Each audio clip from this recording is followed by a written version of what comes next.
wondering in its place how I'm gonna spend my time searching open space. So we still come back for more, leaving it behind. Isn't always easy, but how hard we tried. No more, no more. I see you hide. The stars aligned, and we had everything to heal us. No fear, no fight, as we decide to put the distance back between us. Take it away now. Take it away now. Are you letting this go? Take it away now. Take it away now. Are you letting this go? Are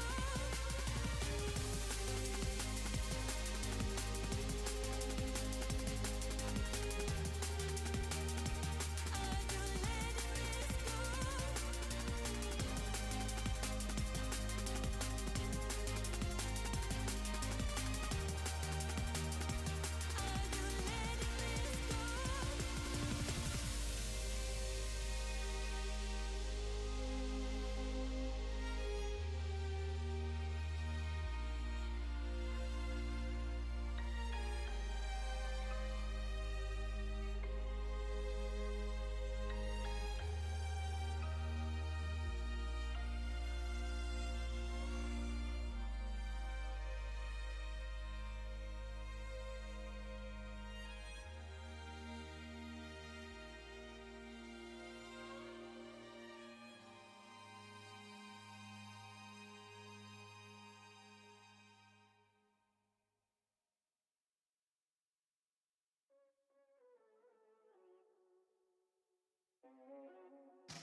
I'm walking on a tightrope, and I wish I could touch the ground.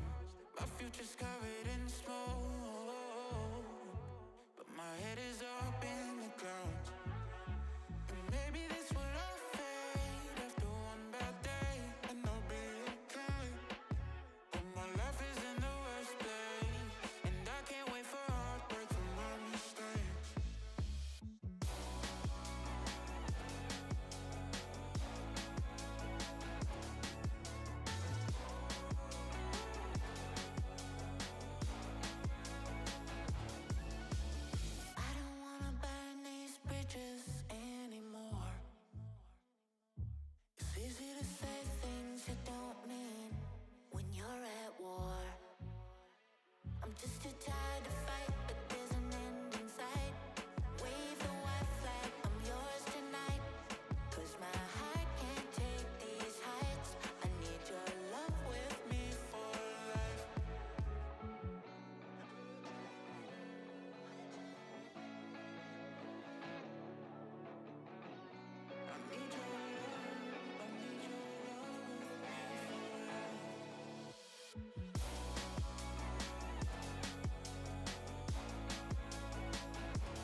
my mouth for the race I lost. It's hopeless. Puddles to oceans. Compare our devotions. Yeah, I wouldn't want to end your party. Don't pity first or second. First want to know who you.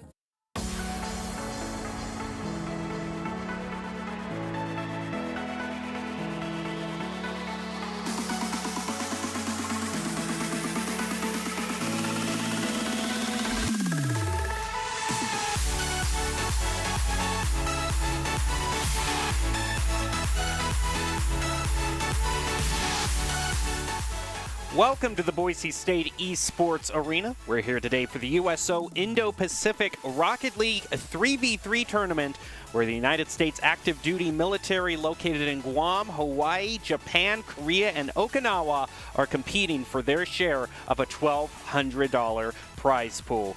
Since 1941, the USO has been the nation's leading organization to serve the men and women in the U.S. military and their families throughout their time in uniform. From the moment they join to their assignments and deployments, and as they transition back to their communities, the USO is always by their side. I'm Jacob Jem Palmer, joined by Artie Nerdy Rain to call all of the action tonight. And this is going to be great, Nerdy, because this is a broadcast that we're going to be doing basically for people competing on the other side of the world. Basically, it's evening for us, but morning for them in their local time zones.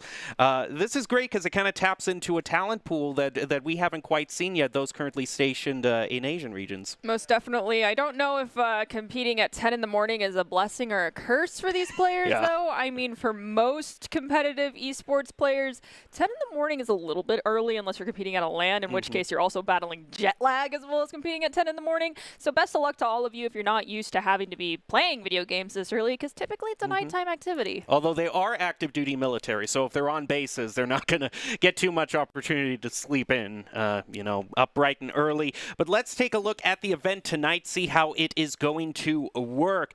As I said, this is open to U.S. military active duty. Guam, Japan, South Korea, Hawaii, and Okinawa are the regions. It's a double elimination match bracket, and thankfully for our voices, all matches are going to be a best of 3. So it's going to be a great, very quick match here, but the opportunity for a bracket reset if we do get to the finals. And this is what they are going to be playing for. As I said, it's a $1,200 prize pool, with the first team splitting $600, the second team splitting $400, and the third place team splitting $200. So not a bad day for a few hours of Rocket League, taking home a few hundred in your pocket. Not bad. That's a lot of McNuggies. That definitely is, which are still available no matter where you are. So they could get McNuggets if they wanted to. But if you're in Japan, get the Shake Shake fries. I'm telling you, get them instead. Don't even bother with the McNuggets. We can go into a whole analysis of all the various unique McDonald's items around the world, and it is truly fascinating. But we got to focus right now on the Rocket League that'll hopefully give them the money to get those items. Most definitely. And to help them do that, we are going to be bringing you Doc's keys to the game in Rocket League. How you play your best is to create mistakes, punish the double commit, use your boost wisely, and bump opponents to disrupt them. It's all brought to you by the USO. Again, the USO nation's leading organization to serve the men and women in the U.S. military and their families throughout their time in uniform. From the moment they join through their assignments and deployments, and as they transition back to their communities, the USO is always by their side. I'm actually going to be bringing up the team list here because I believe the first teams that we are going to be playing with are the Island Mercs and the Iwakuni Gaming Club. So those are the 3 teams, but we have a lot of great teams here. We've got a team named Banana Boys, which has a great team logo. We also have Team JJJ, which has the best logo I've ever seen. So hopefully we can bring it up if that is. But we can also see the current matchup that we have before us. Right, that is Island Mercs and the Iwakuni Gaming Club. There's also a team called Team 1, so just being very creative kind of with the team names here. It's a reference to Cat in the Hat, Team 1 and Team 2, but it's Team 1. But there is no Team 2, unfortunately. I also saw a team, I can't remember the first portion of the name, so forgive me to the team that knows that I'm going to be referencing them here. It said featuring Josh, and I'm like, where's Josh? looking at the player list. Oh, yeah. No, that's the Iwakuni Gaming Club featuring Josh. Yes, featuring Josh. Where's Josh? Give me Josh. I need to know who this Josh person is. Yeah, I know. There are people, the players on that are Doc, Mori, Identity, and Freak. Exactly. But no, one of them has to be known as Josh. And maybe that's a mystery we can find out as we go along, is who is Josh? Is he really a player, or is he more with them in spirit throughout the night?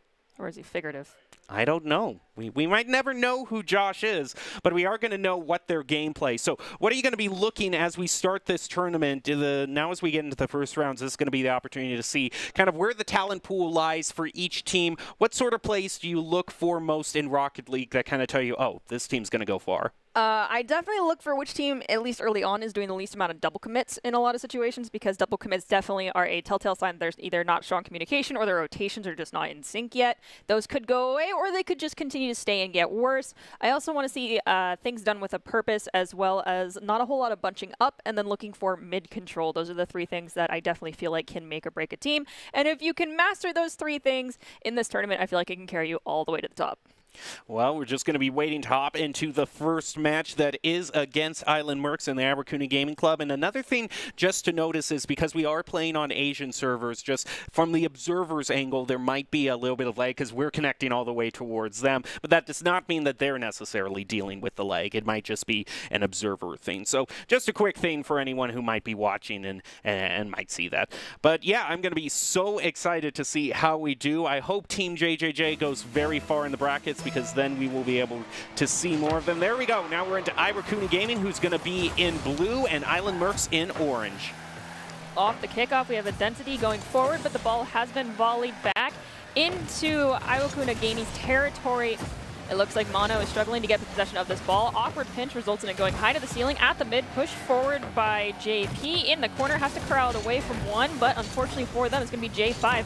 Corralling it, grabbing it, pushing across midfield. Stripe now looking for an opportunity is Team Island Mercs to get a score here. Let's see if they can. J5 and McMeerkat right now in the corner. You mentioned McNuggets, and it seems the McDonald's team is continuing on here, Nerdy, as we actually have someone with Mick in their title. But as they move up the field, they're going to be fighting in midfield for that ball control. Freak is going to give it a little bit of a tap there, actually quite big a tap. Puts it right in front of Island Mercs' goal. A double commit to save it isn't quite what we want to see from the orange team right now. As J5 looks for their clear, pass it to McMeerkat, and they're going to play it off the wall to get to midfield. Identity looking for an opportunity to find a pass to a teammate, results in it actually landing with one of the Island Mercs players. Ball inside Iwakuni Gaming territory. Collision between a challenge results in no turnover of possession just yet. Ball free at the mid. Identity will collide with, I believe that was our Mick player, but unfortunately still no one with clean possession. Finally, J5 finds it, dunking it down, and loses it immediately to Identity. McMeerkat up the field and trying to push it toward J5, but it just flew right over him. So a little bit of trouble on the give and go there. As these teams look to still kind of be warming up. There's a shot off the wall to keep it moving up, but it's just going to slip by all the members of Iwakuni Gaming, and they have a chance to be scored on here as it's centered up by Formerly, but Freak gets to the ball before the shot on goal can go through. And a shot Freak back. Takes the shot, but the crossbar is nobody's friend. Identity with another shot, deflected off to the side. FD Freak is going to leave it for Mano. But McMeerkat, huge shot. What? They rotated way too far up the field. What? Here you can see here, this is that, oh man, not only rotating too far up the field, but a double commit to try to stop it. That's going to punish you. Hopefully we do not see a mistake like that from Iwakuni coming out again. Ball is in their territory. Freak is looking for a few touches. They're going to leave it, I believe, for their teammate. Yes, they will. McMeerkat goes for the challenge. Ball gets popped up. J5 tries to grab it off the wall, whiffs it. McMeerkat has to elevate again, popping the ball to the midfield. Looks like Freak will try to challenge, gets a touch on it, sending it to the side, but ball is still in Iwakuni territory. All heads back over the midfield mark, where McMeerkat is waiting to clear it back. McMeerkat again rotating up the field very quickly, and Formerly Panda sees the opportunity, gets another goal. So now that's just not a goal scored on the other team rotating up too far. That is an honest-to-goodness offensive goal by Island Mercs to put them to a 2-0 lead. And we have crossed the halfway point with 2 minutes and 11 seconds left on that clock. That 2-goal lead is very important now at this point, considering how long it's taken for these goals to find their way to happen for either side. This could be an easily maintainable lead if they don't break down in rotations. Island Mercs on a bit of a back foot as Freak might try to flick it in. They're not going to be able to find it. So McMeerkat back across center. Gets it centered in field, but J5 is just waiting. They're playing a bit tentatively here. They're not quite going for a third goal. They're just going to be looking to keep control of the ball cleared when they can. J5 stops that from being centered. Mano doesn't get the angle he wanted toward the goal there, so Freak is going to have to try to center it up again, but J5 makes the play back across midfield, and now Island Mercs with side control and just over a minute left. Island Mercs, as you said, were playing very hesitantly. Not something I would advise to do. They gave up 3/4 of the field, all playing back by their goal, but it did not get punished. Meerkat is going to get demoed by Identity. Freak is going to send the ball off the wall. J5 elevates, misses it. Identity now going forward. Doesn't have anyone to beat, but an awkward flick results in a possession loss, and Identity has the chance to volley ball across the midfield, but J5 goes for the challenge. Stopping that ball is still in Island Mercs territory, though. Formerly Panda. Not going to find the clear. Meanwhile, up the field with Meerkat. Got a demo on Identity. Means for the next few seconds, they're going to be one down. You can see Identity back on the field. Fresh off the respawn is going to be in mid. Passes it right over to the far corner. And just a lot of slow playing right now. Despite your objections, they're still being very tentative and just trying to hold on to their lead with just 20 seconds left. If they can make a play here, that would be the final word. Reek deflects it over to the side. Now just 10 seconds to make 2 goals. I don't think it can happen. It is definitely impossible at this point, especially with the ball inside Iwakuna territory. They're going to cross the midfield stripe. The ball has to maintain its space in the air, cannot hit the ground in order for anyone to find an extra goal here. It looks like it will be grounded at the last possible second before crossing that goal stripe. And with that, Iwakuni Gaming is going to lose out to Island Mercs 0-2.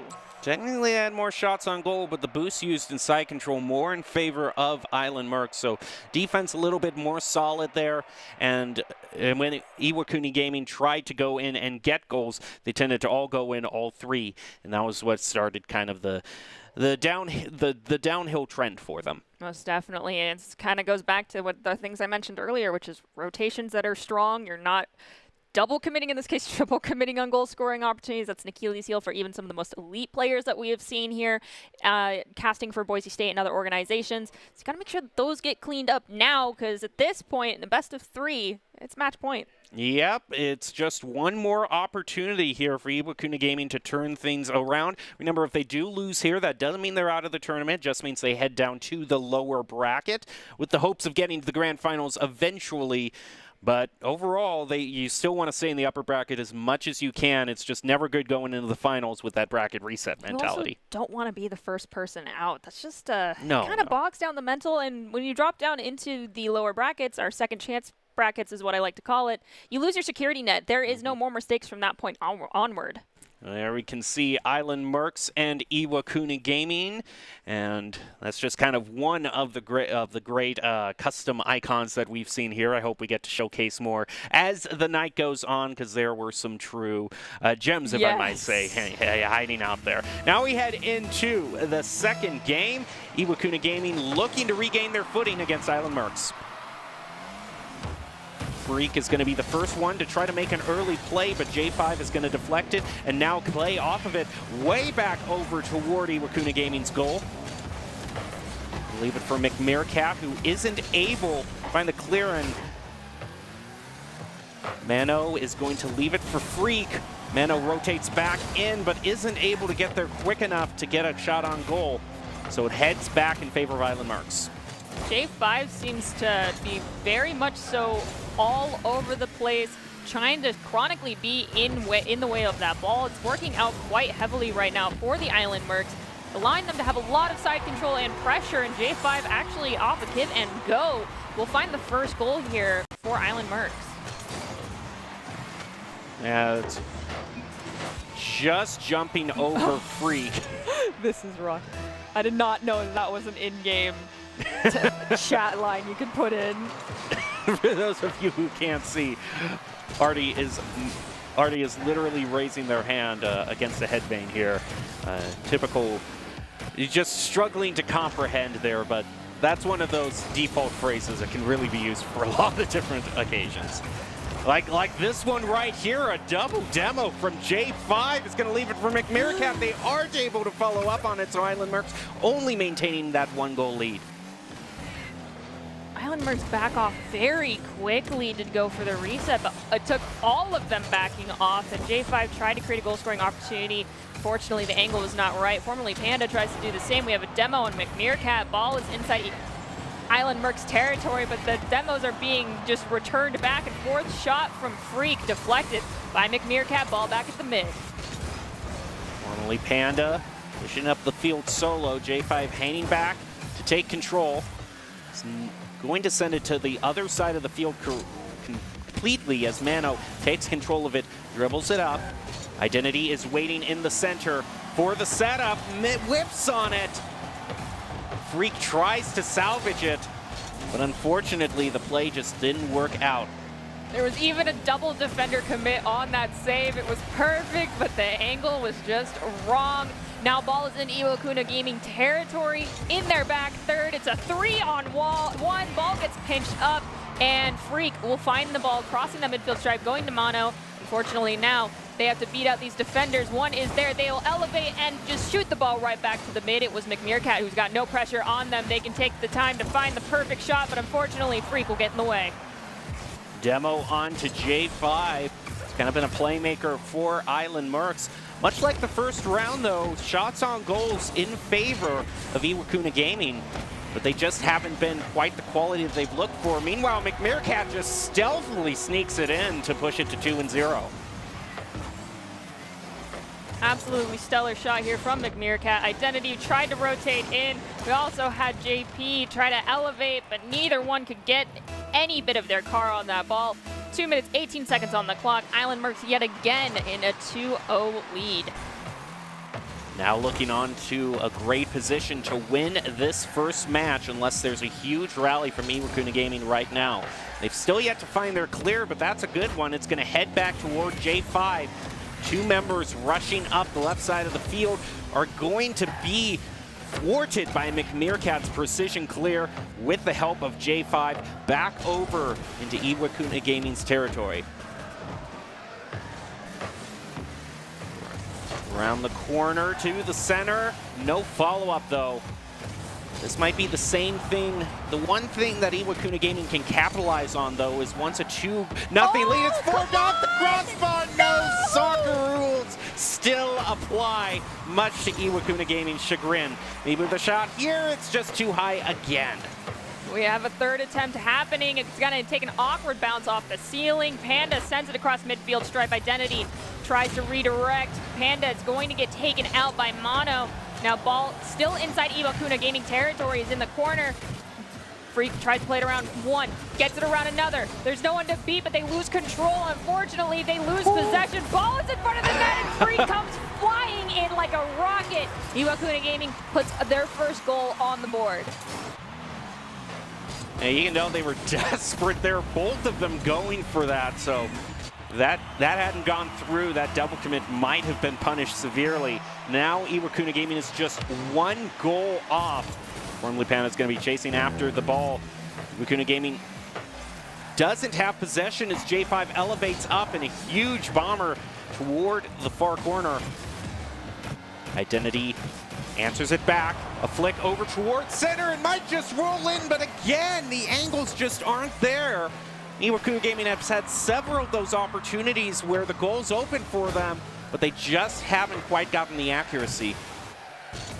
Ball is going to go to the midfield stripe. McMeerkat's going to snag it, volleying it back across. J5 dumps it down. There's no one home, but the angle again is not right. The secondary touch from McMeerkat's too slow and too low. Easily sent back to that midfield. 20 seconds left for Iwakuna Gaming to make their play. A goal here for Island Mercs would cement their victory. Can they do it? J5 just kind of passing it over, not really to anyone there. That left it open for Iwakuna Gaming to clear it back out toward Island Mercs. The question is, will they get a buzzer beater right now? They are not going to, so Island Mercs wins that first round 2-0. Despite all the shots on goal, Iwakuna Gaming pelted onto them. Unfortunately, Iwakuna Gaming, I feel like the hesitancy is really what was their undoing. There was a lack of midfield control, so their fantastic breakaways and clears were not able to be capitalized on. Well, that's going to do it for the first round of this match. Island Mercs continue on as Iwakuna Gaming heads down to the second chance bracket. This tournament is supported by the USO, which strengthens America's military service members by keeping them connected to family, home, and country throughout their service to the nation as a force behind the forces. Can already see Nerdy is using the dry erase desk to great effect, and one thing you'll probably see is that desk just slowly filling up with stats as we move forward in the tournament. Most definitely. I have the memory of a goldfish, so I have to write everything down. It really is impressive once you get down and you see the whole spreadsheet in front of Nerdy. So keep an eye on that as we go forward. But overall, what do you think was the main difference decider there between that last tournament? How could it apply to other matches going forward? Okay, so there was, I feel like, the gods of the game interfering at some points, because there was just some shots that were absolutely lucky, and then really it is, core mechanics of Rocket League are extremely important no matter what level you play at, and so going and relying on those basics, don't try to do anything fancy, just make sure you're communicating and you're rotating well. There should never be an open net like we saw at the very beginning of the game, and you need to make sure you're not double committing when there is no need for it, and we saw that happen multiple times. We have the top 8 that has just been filled into the bracket. There are 13 teams entering this. And here we can see some of the other teams loading in. We got Wet Napkins, MU1 Cobras, Team 1, Sijum's Minions, and Anderson Axel in the top bracket right now.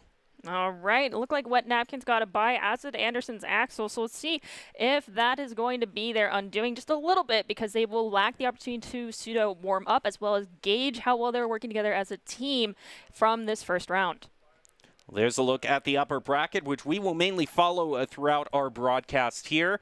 And then we'll get down to the lower bracket once we get our kind of grand final participant from the upper bracket all settled. So going in, the question is, do we stick with Island Mercs, or do we take a look at some of the other talent that is kind of spread out throughout this tournament? Take a look at the other talent.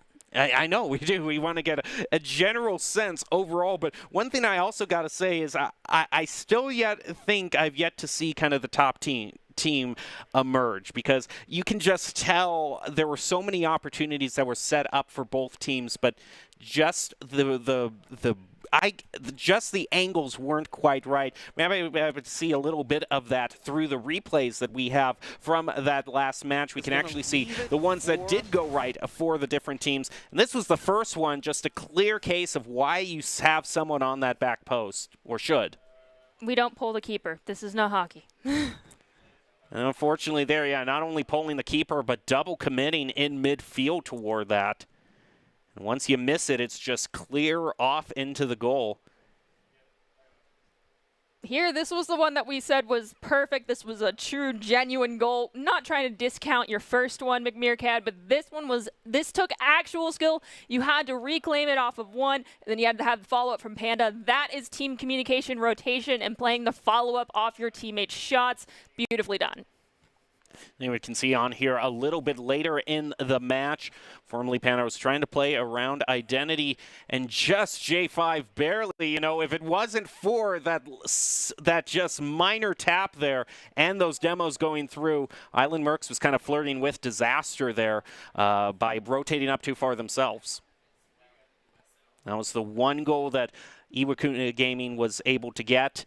You can tell they really wanted it, but those that double commit and the one goal that they do get kind of shows what their Achilles heel was. Most definitely. And if you double commit on a goal-scoring opportunity, you could see that the other player was pushed up past that midfield stripe, almost into the back third territory as well. Breakaway plays are bound to happen and be punished by teams with a little bit more skill, or even teams that are more prepared for those opportunities to occur to them. So make sure you don't let that happen if you are one of the players that's going to be in this tournament currently listening. Well, as we can see by the matchup graphic, or what's behind me on the screen, it looks like we are going to be getting into our next game, and we are spreading out the talent a little bit to kind of get a feel for the general talent spread across. This is going to be Team 1 versus Sijum's Midgens, I believe that's how it's pronounced. It's either going to be Sijum or Sijum, so I apologize, but I did throw out either pronunciation just to try to cover my bases there. But we could also just call them minions, too. We just, as minions. casters, we love to just shorten names down to just one word because we can't really process more than one word in our call-outs. Most definitely. I mean, I already have explained how my brain works. I am borderline smooth brain. So if it's more than 2 syllables, I most likely am going to shorten it, and it's going to get bad. So I apologize. And if it's spelled funky, I'm not going to say it right. I'm also apologizing for that. But that's what you get. But there is a certain sort of responsibility to when you include 5 consonants in a row in your gamer tag. You can't expect everybody to pronounce it correctly. You don't want to be that person. And there we can see actually an update to the upper bracket. And Wet Napkins is going to be going up against Team JJJ, yes! which we were talking about, has the star icon for this tournament. You just got to love it. You can never go wrong with Shrek. Not at all. Shrek was that is a true gem when it comes to cinema as a whole. So best of luck to both those teams. I do believe, as we mentioned just a few moments ago, we're going to be actually going into that group that is third down, which is Team 1, and Sigm's Minions, which we're just going to call Minions. Yep. Team 1 versus Minions. They could go up against Axel or Grippers later on in the tournament, depending on how it's going to go. That's going to be their next match. But now we get to start to see the talent get pared down a little, and I should start to expect more clean rotations, more accurate shots, and just kind of expecting overall tighter gameplay. You would think. But sometimes we just get surprised. But sometimes we get surprised. Yeah, that's true. And sometimes you're just expecting a play because it's the standard play, but then they actually score a goal with the exact opposite of what you were expecting to. So you never know how it's going to go. I just personally would like to see a kickoff goal. It's been a really long time since I've seen that. It seemed like we used to see those all the time, and now they're kind of a rare breed. Yeah, so someone, if you're listening, give me a kickoff goal. That's my one request for this evening. That or a rule one, because it's been a hot minute since I've seen one of those as well. And, you know, I adore those. If you are a frequenter of the Boise State Esports broadcasts, I absolutely adore seeing those happen. And when people are good sports about it, it's a good day. And it completely changes the team dynamics as well. You're just basically playing a whole new game with 2v2 on the field instead of 3v3. So hopefully one of those wishes can be brought forward. I especially like, you know, if we're talking about kickoff goals, I like it when both of the two players in the front kind of go past each other, and then it's the players who are waiting back to try to cheat it out who actually are the ones facing in the kickoff. Sometimes you see some really huge mind games trying to be played on the kickoff. Yeah, we've seen some unfortunate situations where we have a team try to fake the kickoff and the other team anticipates a fake kickoff too, so they fake it and just no one goes after the ball. And so the first 10 seconds as casters are like, okay, that was unfortunate. Yep, everyone was just trying a little bit too hard to outthink their opponent there. And when everyone's outthinking, it's like that moment when you're walking down a sidewalk and you run into someone else and you both try to go the same direction to avoid the other person. It just turns awkward for both of you. Mm-hmm. The polite, oh, no, I'm going to move to my left, and then you just get into a really I'm socially awkward, so when that starts to happen, I stand still and look at the ground.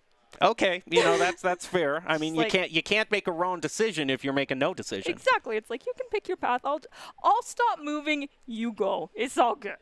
Well, that might be great for those socially awkward moments, but that isn't what you want to see here in Rocket League. As we're ready to jump into our second match, Team 1 versus Minions. We're going to see this match in the upper bracket to determine who moves on to our top 4 teams in the upper bracket. Right now, we are at the top top 8, with these teams fighting to get one of the 2 spots in the grand finals.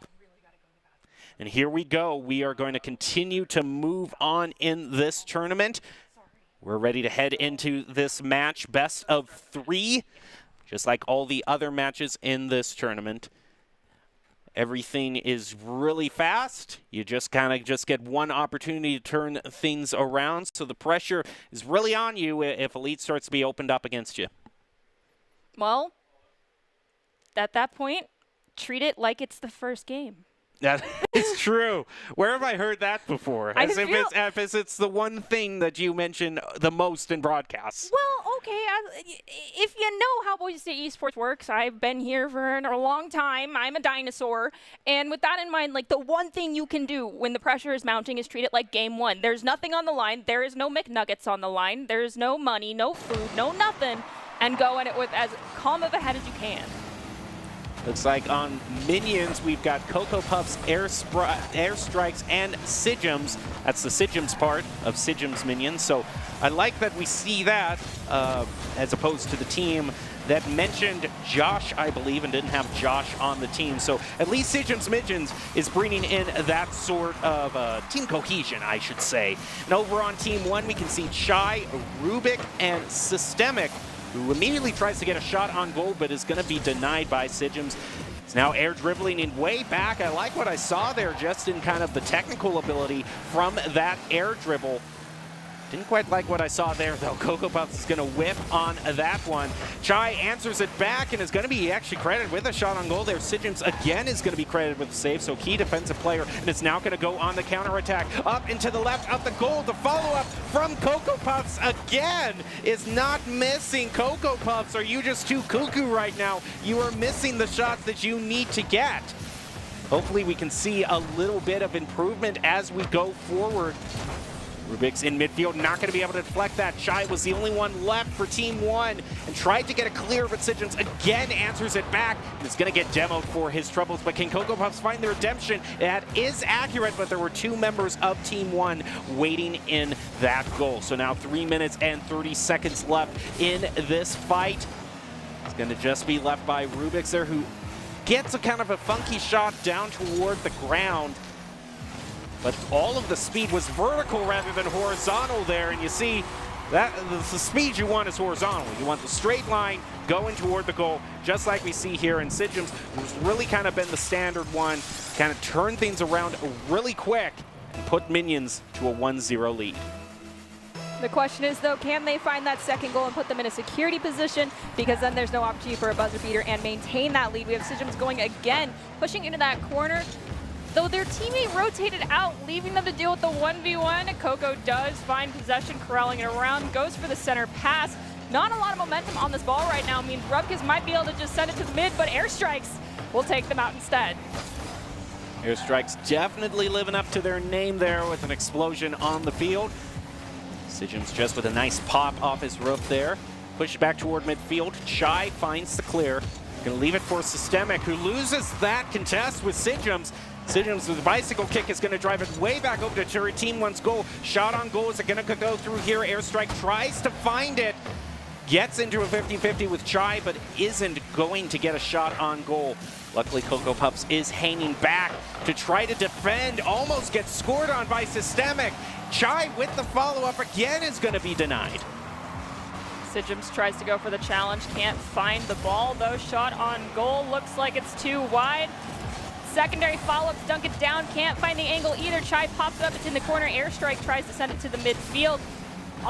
None of these opportunities are really working out for anyone. The centering chance from Team 1 thwarted as Sigums is the one to end up with possession. They're going to play it off the back wall, but one of their teammates needs to be there, but instead it's going to be Rubkins who manages to bring it across the midfield stripe. Sigums with another save there, has 3 saves to his name, has been a key defensive player for Minions.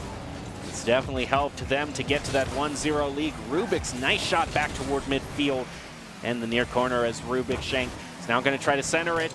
Denied by Airstrikes. Chai is hanging back. Cocoa Puffs misses again.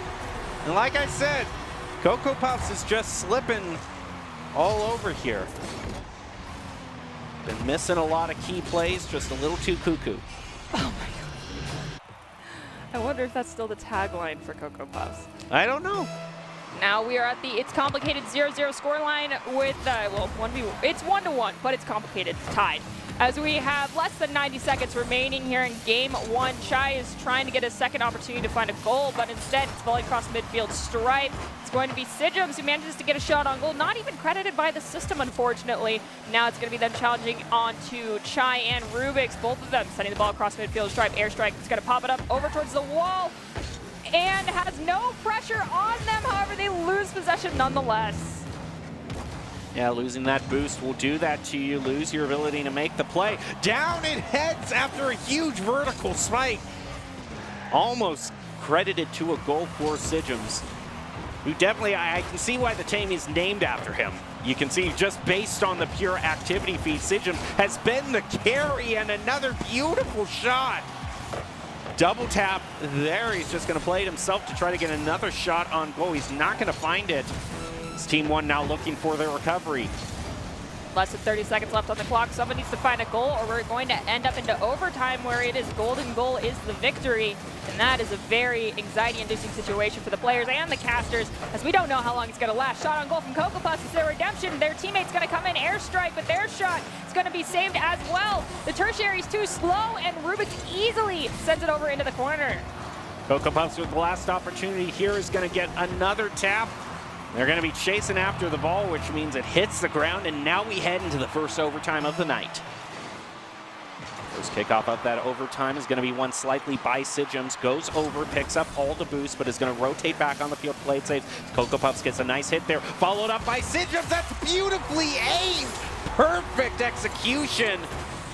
And that's going to do it. Minions go up 1-0 in this match. Absolutely no defense to be found there. So just kind of, unfortunately, just getting a little bit too aggressive, Team 1 at the end there. And that proved to be their ultimate undoing. But not just that, you can also see the side control, 66% for Sijums. So 2/3 of the time was spent in Team 1's territory. Gotta fix that. Either look for breakaway opportunities or do, honestly, get a little demolition heavy to make the pressure more difficult for the other team, and then clear the ball. Well, we haven't seen. I mean, the demos have been pretty evenly spread so far. I don't think we've necessarily seen either of the teams really break away from demos, but that's the one kind of thing that can most surprise you often in this game, is just all the matches are normal, then all of a sudden, everyone's blowing each other up. And you just want to know what happened between these two teams all of a sudden. Someone's got beef. Yeah, an argument broke out between games somewhere along here.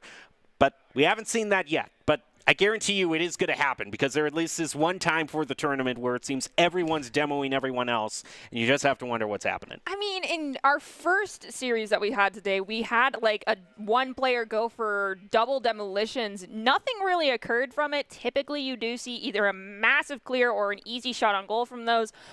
But what I'm really looking for here is if someone's playing offensively and goes for a demo onto the keeper to allow their teammate to score an easy goal, that would make my day as well. Stemic, nice shot there. Sijums, just look at this solo play from Sijums.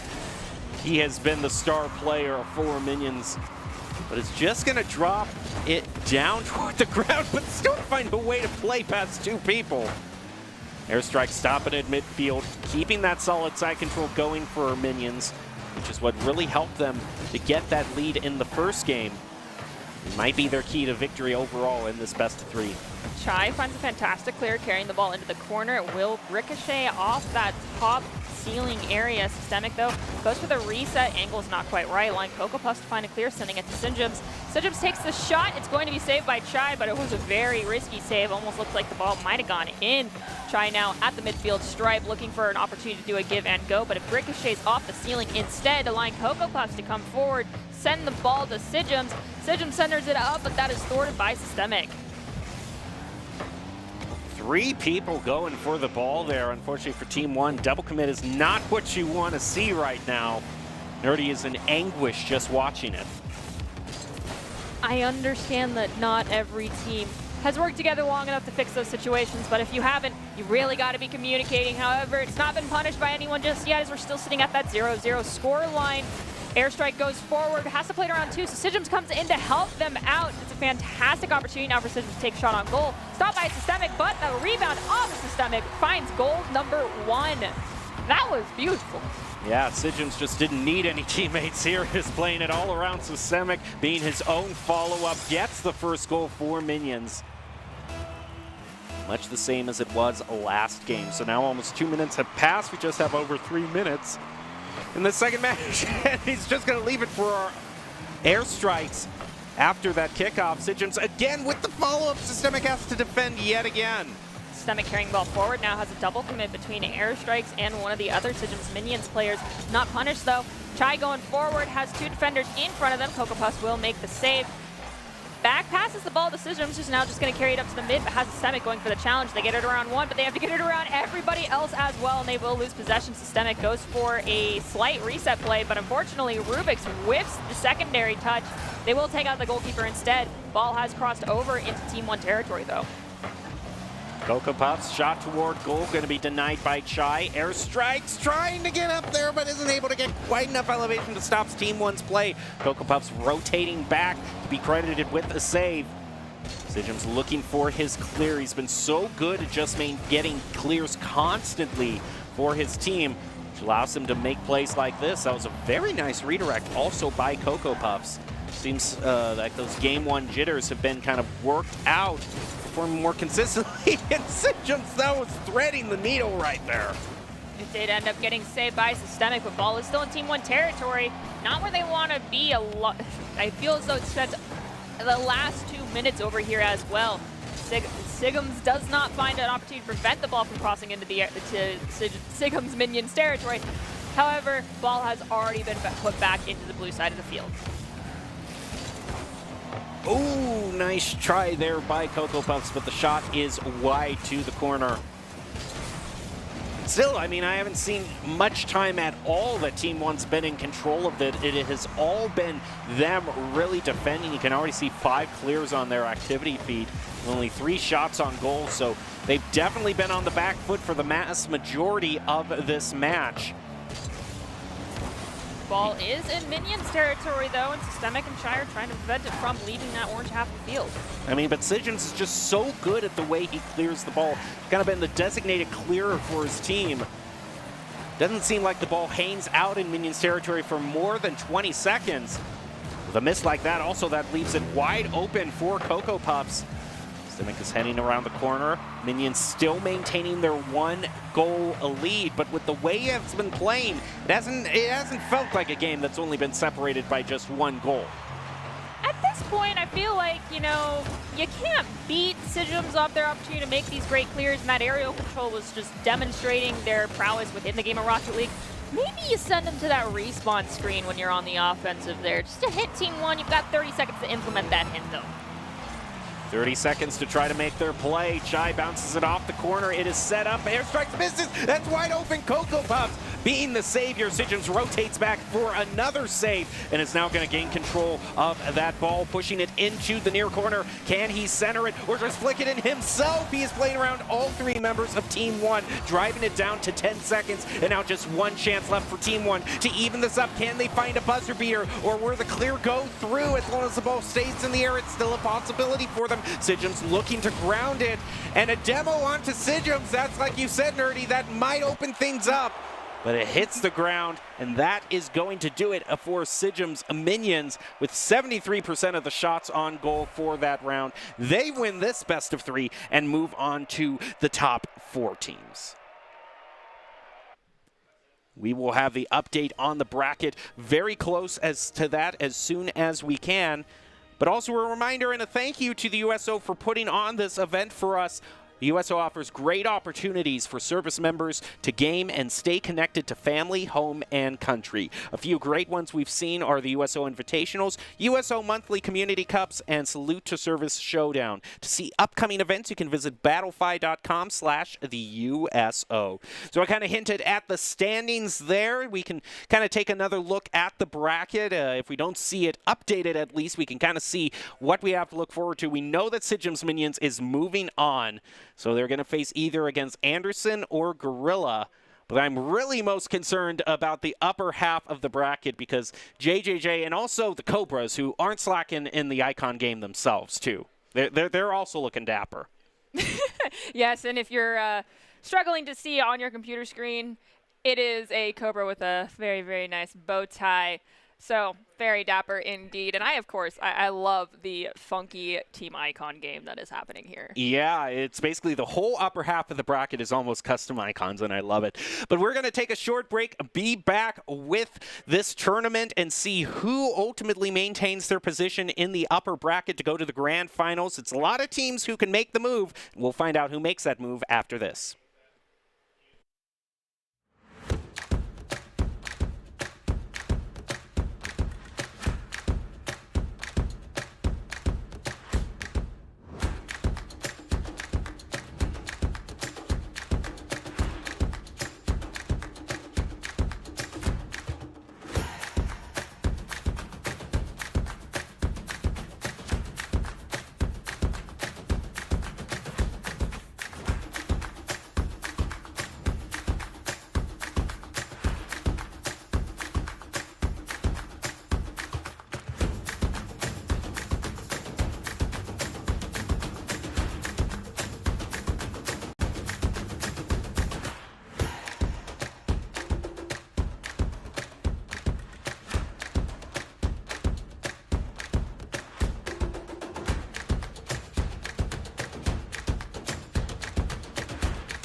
A strong America is a force for good in the world, and the strength of our military is paramount to that mission. Wherever they go, the USO is there to keep our service members connected to everything that gives meaning to their service: family, home, and country. The USO is trusted to support our service members on all 7 continents. With more than 200 locations, Home for Our Troops is as close as the nearest USO center or program. The USO provides critical programming, connecting with service members and their families millions of times each year. From the moment they swear an oath, new recruits are welcomed by the USO's family of staff and volunteers. I'm here to witness my son swearing in. It's nice to have basically a liaison to help people so they aren't as nervous of what their children are going to go through. Separation and constant movement are an ever-present challenge for service members and their loved ones. The USO keeps military families strong, providing connection home and events for families and couples. From the little Christmas events for the kids, or like we had a date night, the USO has given us time, not only together, time with our children, and things to do. When troops are deployed, the USO provides a home away from home to help bridge the distance. On the front lines, a care package, a phone call home, comfort food, a familiar song, or a moment to relax can mean everything. When their military service to the nation is complete, the USO connects transitioning veterans with resources in their new communities and helps them plan for their next chapter. We spend most of our time servicing the country, that when it's time to get out, we're usually behind the curve a little. The USO has come in and kind of get us a leg up on that transition so we can make the best move into a second career. We are the USO, the force behind the forces. Go to USO.org to learn more.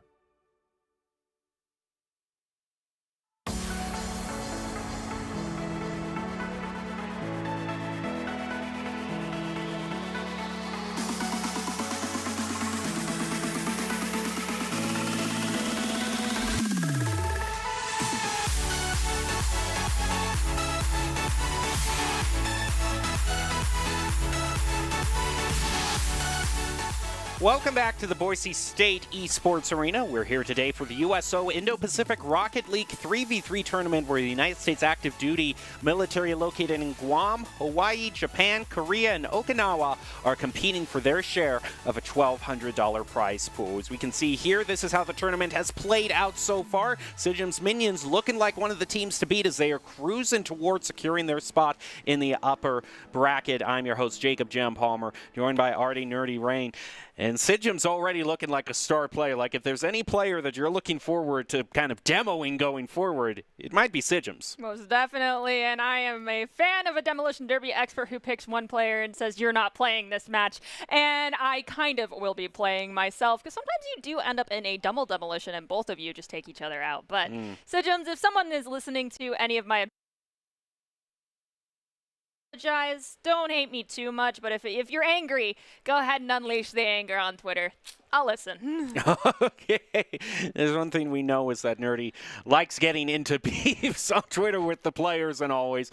That's one thing you'll see throughout a lot of broadcasts. Is Nerdy will just say, and at me on Twitter if you disagree. Yeah. Because I have been in a huge argument, and then they'll list all the players that they've specifically been in arguments with on Twitter. So discussing anything. But now let's get back to the event. We can actually do a kind of recap of how everything is playing out here. This is an event open to U.S. military active duty in Guam, Japan, South Korea, Hawaii, and Okinawa. Double elimination bracket, and all matches are a best of 3. And as it is, we are currently here in North America, which means we're on the other side of the world. It's evening for us, but morning over there for a lot of these teams. And just kind of a thing to look forward to going forward is just kind of when you're covering a match this far away around the world, sometimes internet issues can come into play. So the official rule set is it's 30 seconds. So if the team keeps playing for 30 seconds, then the game will be counted. But if someone drops out before 30 seconds has elapsed, then we will do a reset. So just something to keep in mind. This is ultimately what the teams are playing for in this tournament. $1,200 prize pool, with the winner splitting a cool $600, then $400 and $200. And also, that's just one of the great things about getting into kind of the grand finals position in the upper bracket, is that you guarantee yourself money no matter where you are. So the upper bracket, whoever gets to the final position in the upper bracket has already won something tonight. Yeah, you get to walk away with money is pseudo in hand. That's always a nice thing to do, and also be like, my childhood hobby of video games got me money. Like, that is so nice to actually be able to experience nowadays, because that was something that rarely ever occurred back when, video game tournaments were first starting, or esports in general. And now, like, almost every single tournament, there is a prize pool of sorts. And you can say that it was never a useless hobby. You got cash. If anyone ever says you wasted your time, you're like, see, Mom, there was a purpose. Exactly. I won money. We can also see the other games are in Game 3 right now. So these other matches are being quite competitive with the teams. We can see Team JJJ is going up against Wet Napkins at the upper part of the bracket. Then it's the Cobras versus Island Mercs, that we already saw a little bit earlier in this broadcast. Sijim's Midgems looks like they're going to be going up against Gorilla here in what is kind of the, well, I guess you could call this quarterfinals of the upper bracket. Excited to see how that works out for Team Gorilla Grippers, because we have not seen them just yet. So, yeah, why I want to shorten that to just Gorilla, because you might be tongue twisting yourself as you go forward here. Oh, I most definitely am going to be tongue twisting myself. I'm fully prepared for that, especially because in our time zone we're going till 11 o'clock. I know, possibly longer. Especially if Gorilla Grippers go for the goal. You're gonna get tied up on all those G's. Yeah, Already. You guys are shortened to Gorillas. All right, we are actually going to check out a lower bracket game right now. It's the upper bracket. It's really close between all of the teams, so it's we're just waiting for everything to finish. So as we head into the lower bracket, we can see 2 entirely new teams as well that we haven't seen yet. They're fighting for their opportunity to stay in. It's going to be Anderson Axel versus Tested. So overall, both teams looking quite fierce here. These are some of the most intimidating logos I've ever seen.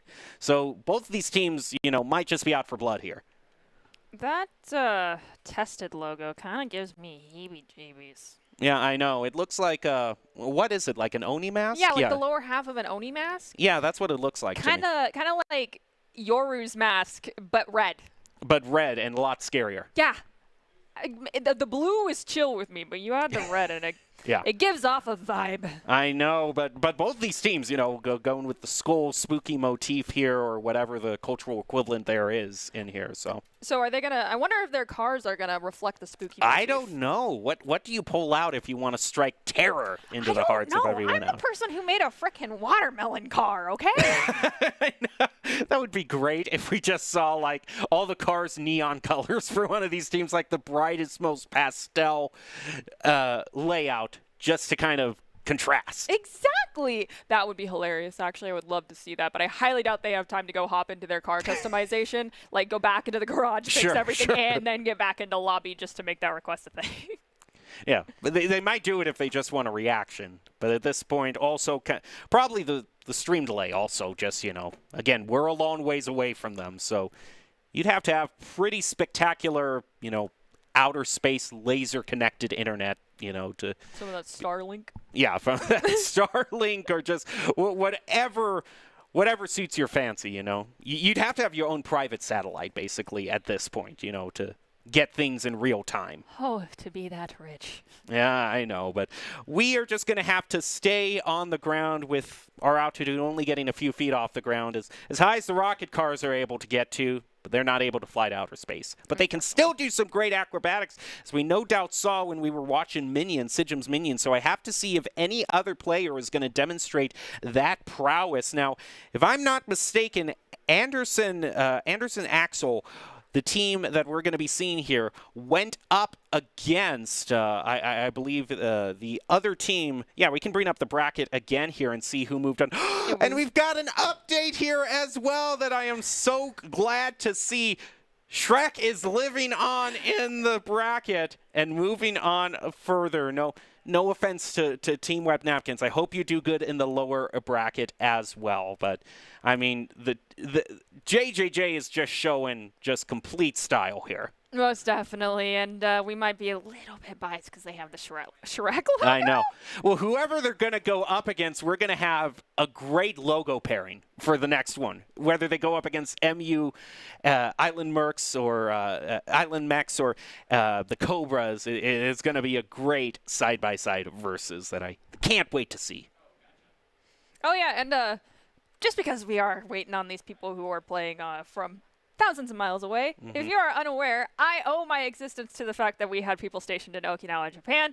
That is where half of my family is from, because that is where my grandfather, while he was stationed there, met my grandmother. So you guys have a special place in my heart. By no means am I making myself biased, because I do not know where any of these teams are located, so I don't know who is from Okinawa and who is from Guam, Hawaii, or Japan. But with that being said, if you're from Okinawa and you're one of our players from there, I appreciate you. Yeah, it's interesting trying to find out where each of these teams were. The only hint was really the Oni mask that we saw from Team Tested. Everyone else, it's kind of up for grabs for you to decide where they are stationed. I got to say, I would think the team from Hawaii is the most kind of out there in terms of time zones, because Japan and Seoul, Japan and Korea, pretty similar in time zones. Guam's a lot farther down, but Hawaii's a few hours off, kind of out there in the Pacific alone. It's closer. They're closer to each other than we are to them. I'll say that. That is true.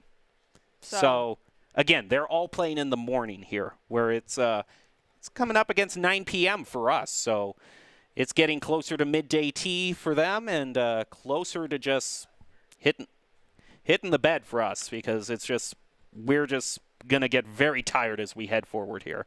It's past my dinner time. Yep, it's soon gonna be past bedtime as well. For you, maybe not for me.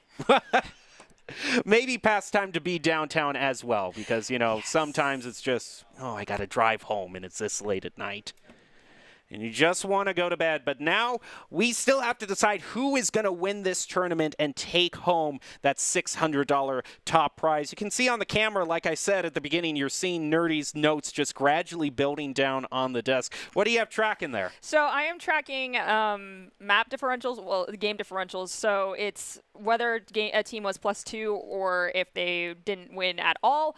I'm not tracking goals scored because that tends to get a little lopsided and doesn't really play much into future games because of just skill differential and some being too biased towards one side. But I did have to assume some here, but as we were told, all of the games that we had yet to see that were happening that were concluding after we just did our last one were in their third game, meaning whichever victor walked out won by 2 and the other team did win 1. So I'm keeping track of that as well and just trying to keep track of the overall score differentials for the teams. All right, now we head down to the lower bracket. This is Anderson Axel versus Tested.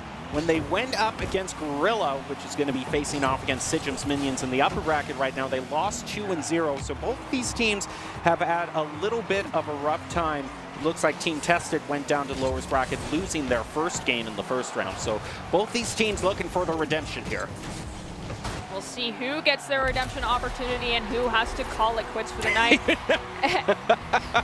And you know I had to. Scored goal number 1. I almost feel like a horse race announcer. That's a very something you'd name a racing horse. Most definitely. I like it. It's very interesting though, because if you get demoed, you'll literally see you got demoed by you know I had to. And then I like by comparison we just have Ron.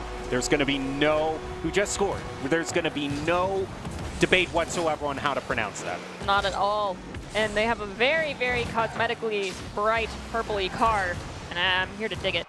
I mean, we were talking about with the two fierce team logos, we wanted to see some bright pastels. So that kickoff overall is going to go in favor of Axel, who it's just been 30 seconds into the match, and already they are ahead 2-0. Early leads are great, but the question is, can you maintain it or do you burn all of your momentum within that first 1 minute period? 4 minutes is plenty of time for Team Tested to bring this one back in their favor. If they maintain fantastic defense pressure and don't give away goals for free to Team Axel, they can turn this around.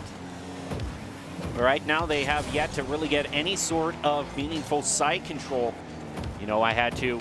Trying to dribble the ball up, trying to flick it in. It's going to be denied by Whiskey Fox there, but still waiting. Overall, I think maybe we were probably a little bit too intimidated by the Oni mask right now, because there hasn't been really that much of huge pressure put on by Tested here. Not yet. We have Ron take a shot going too wide. Reaper Incarnate's going to be the one to corral it, but they push it too far forward to the midfield. Along, you know I had to grab it, pop it up. Unfortunately, they will lose possession to, as I'm about to try and read out that ridiculously long name, Kilo Whiskey Foxtrot, they're actually going to result in a goal in favor of Team Axel. Now that makes it 3-0.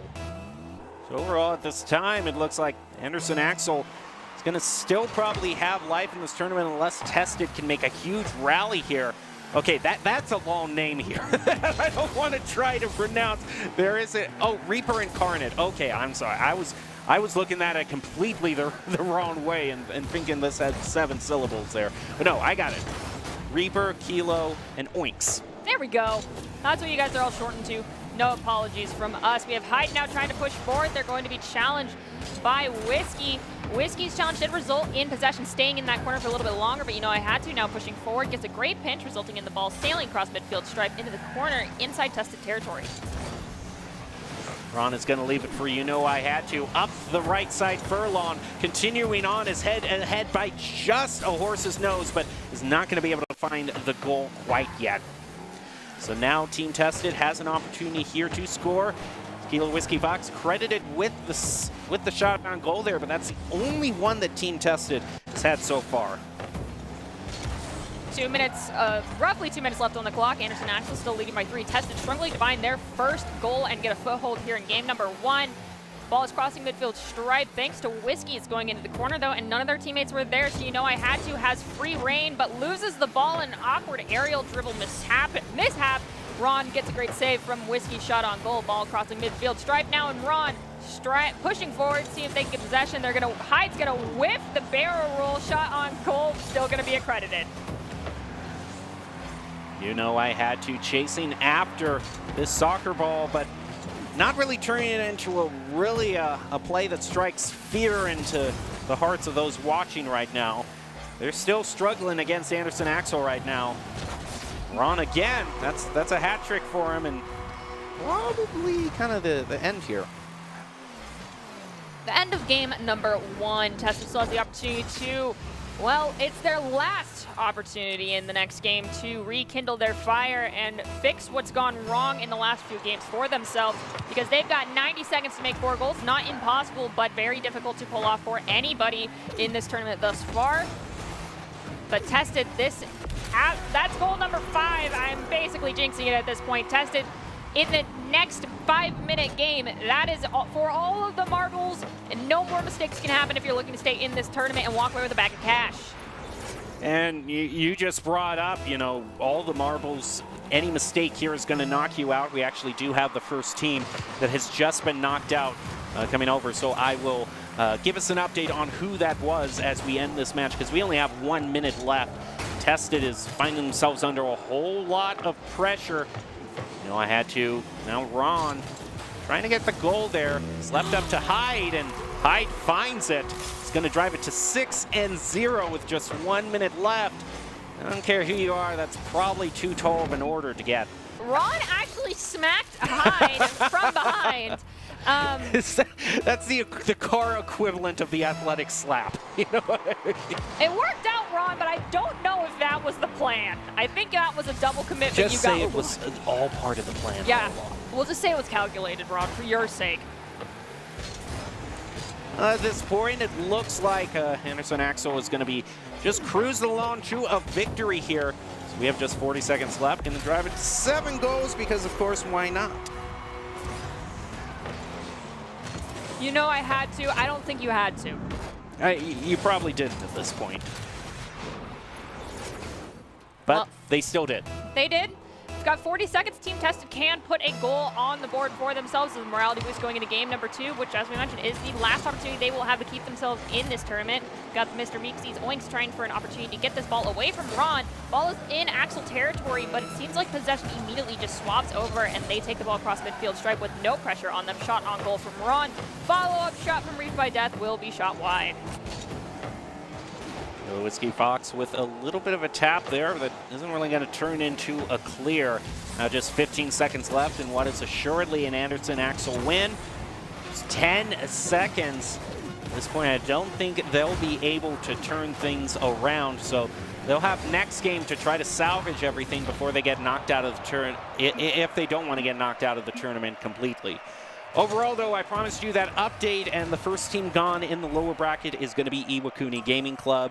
So thank you for playing. They went up against Team 1, which we also saw earlier, so Team 1 advancing in the lower bracket. But now we can head back up to the upper bracket. We see all 4 teams are lined up in the quarterfinals, if you will. You can see it's Team JJJ versus Island Mercs. Minions against Gorilla. So maybe we'll jump to one of those if we can here. Get back up and see who overall is going to be making the huge play. Sigim, as we saw in Sigim's Minions, is such a scary player, can get those clears so reliably. But we've yet to see JJJ, and I just want to see that logo in the matchup graphic once tonight. Oh, you'll get it, most definitely. There's no way we're not. Is there wood nearby? Okay, this is wood. Knocking on wood. It looks like we're also going to another lower bracket game just to see. We do get to see the very sharply dressed Cobras going up in here. So that is nice. I do like that they dressed for the occasion. But look here, they're going up against, they went up against Island Mercs in the top bracket, and that's how they got up in the lower bracket. They lost that one 2-0. They're going up against HFH in the lower bracket. This is our first opportunity to take a look at Team HFH. Let's see what they can bring to the table. This is their redemption game. Let's see who ends up redeeming themselves and moving forward, and who ends up throwing in the towel for the remainder of this tournament and walking away with a bag of tears as opposed to a bag of cash. Yes, and which is worth considerably less monetary-wise. I mean, I'm not going to finish my comment. Okay. Let's just leave it at that and just move on. We are moving on in this tournament to the lower bracket. Cobras versus HFH. Let's see who can overall clean things up and maybe continue to get themselves. I'm trying to look. Overall, if you make it to the finals in the lower bracket, I do believe you also guarantee yourself money too. Because you're going to be going up against a team in the upper bracket, so then you either get first or second. We're just getting the word here that we just got to remake the lobby. As we said, we just sometimes have those issues connecting so far away around the world, but it's so interesting. You mentioning the history of your family military station in Okinawa. I find that so interesting. Because in terms of my family getting stationed, my brother, who's in the military, he got stationed a lot closer. He actually got stationed in Chicago. Oh, that's nice. But hey, that's what COVID will do. It'll completely change your strategy around, and all of a sudden, your deployment is handing out vaccines.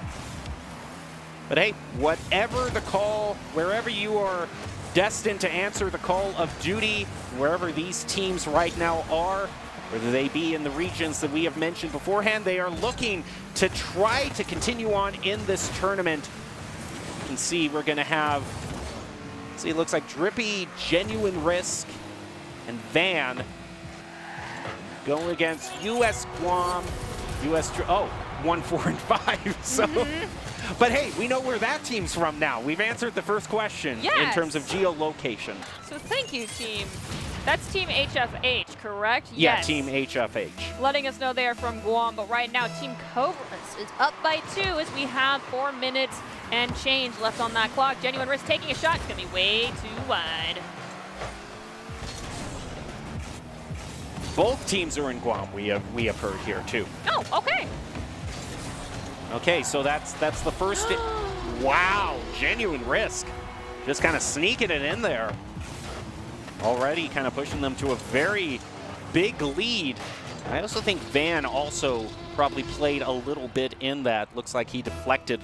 So now just 1 minute into the match, 3-0 Cobras.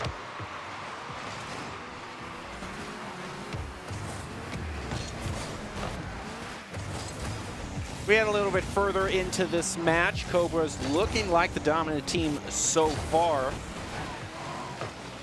Whoever wins this match is going to go up against Wet Napkins or the Banana Boys. So either one of those teams is going to face off against the winner of this match in the lower bracket. And whoever wins that might have a chance of facing off against Team 1. We're just seeing which teams stay alive and which teams fold under the pressure. Looks like, unfortunately, there, 5, 1, and 4 just not finding the defense that they're looking for. Looks like it's kind of a Cobra blowout right now. Most definitely. Though they are not the Purple Cobras, they are still doing a fabulous job. Let's see if they can maintain this amount of aggression and goal scoring going forward from here, because this is their redemption. They cannot make mistakes from here on out. Still best of 3 so in the lower bracket. So nothing has changed too much except for what is at stake. Around the corner, this is the first opportunity that HFH has had really to score here. One answers that, but also one of the things that I'm seeing that I'm sure you've noticed also, Nerdy, is there's not a lot of aerial play at all for like HFH here. No, but if you don't feel comfortable doing it, I definitely would, in this situation, shy away from trying to go for aerial play, because it's not, they may make it look easy, Rocket League players can, but it's not. It is not easy. No. When you actually try to pick up the controller or keyboard yourself, it is by no means easy. So, I mean, yes, aerial gameplay and prowess in Rocket League can definitely demonstrate your comfortability with the game, and also kind of demonstrates to me probably your rank in the game if you're capable of doing it and have done it multiple times in a single match. But thus far, we've seen very, very few players do it, excluding I Had To, as well as Sijum. And Risk has done a little bit, but not a whole lot, as we have Drippy Glizzy find a goal for themselves as well. Another one in favor of Team. Actually, I believe that is the first one going in favor of Team Cobra? No. Cobra still is hardly the first one. That is for Team Cobra. It's kind of the opposite there, but overall, Team Cobra is looking pretty comfortable to move on in this lower bracket match.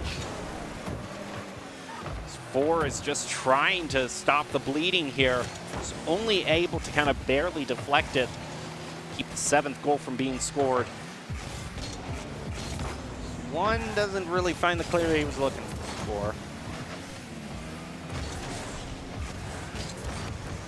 Risk, tries to play it around Troop 4, can't do it though.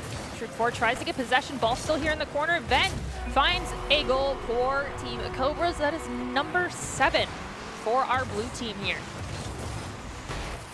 So I'm trying to kind of work out everything being equal right now, and that's kind of, it's probably, yeah, it would be 15 seconds per goal here that you'd have to score to make up that 7-goal deficit. That's a GG go next type situation. At this point in the game, less than half of the match left, 7 goals. Pretty much impossible at the rate that HFH is playing. They are honestly, they just need to find 1, but they can't overcommit on that 1 and allow Van to break free. No one was home, but they were not punished. There was no break-in. Ball's going to go back to the midfield. Guam unfortunately pushed the ball too far forward, allowing for an easy circumvention there by Drippy to go and push the ball across midfield stripe again. And following here, just going to get demoed there by 4. Maybe that opens up something for HFH here, but doesn't really look like it as Drippy finds the clear. He's going to chase it all the way back to the orange side of the field. 1 minute left in this match. Cobra's looking confident, looking ready to move forward, looking like they're going to survive. You know, you said, Nerdy, that this is kind of a GG go next situation. The problem is we're in the lower bracket, so there really isn't a next. It's either win here in this match or get knocked out of the tournament. Yes, that is unfortunately true, but at the end of the day, it's still a best of 3. What? We're not gonna, we didn't see anything.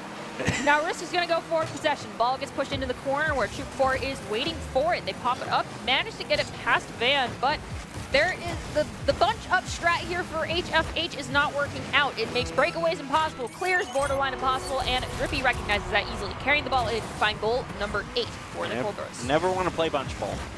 That's the game you'll never win. Now that makes it 8-0, 9-0. I underestimated how far this landslide truly was. 4 gets the better of that, but that's really because Cobras didn't contend that at all. And another, they're going to go into double digits.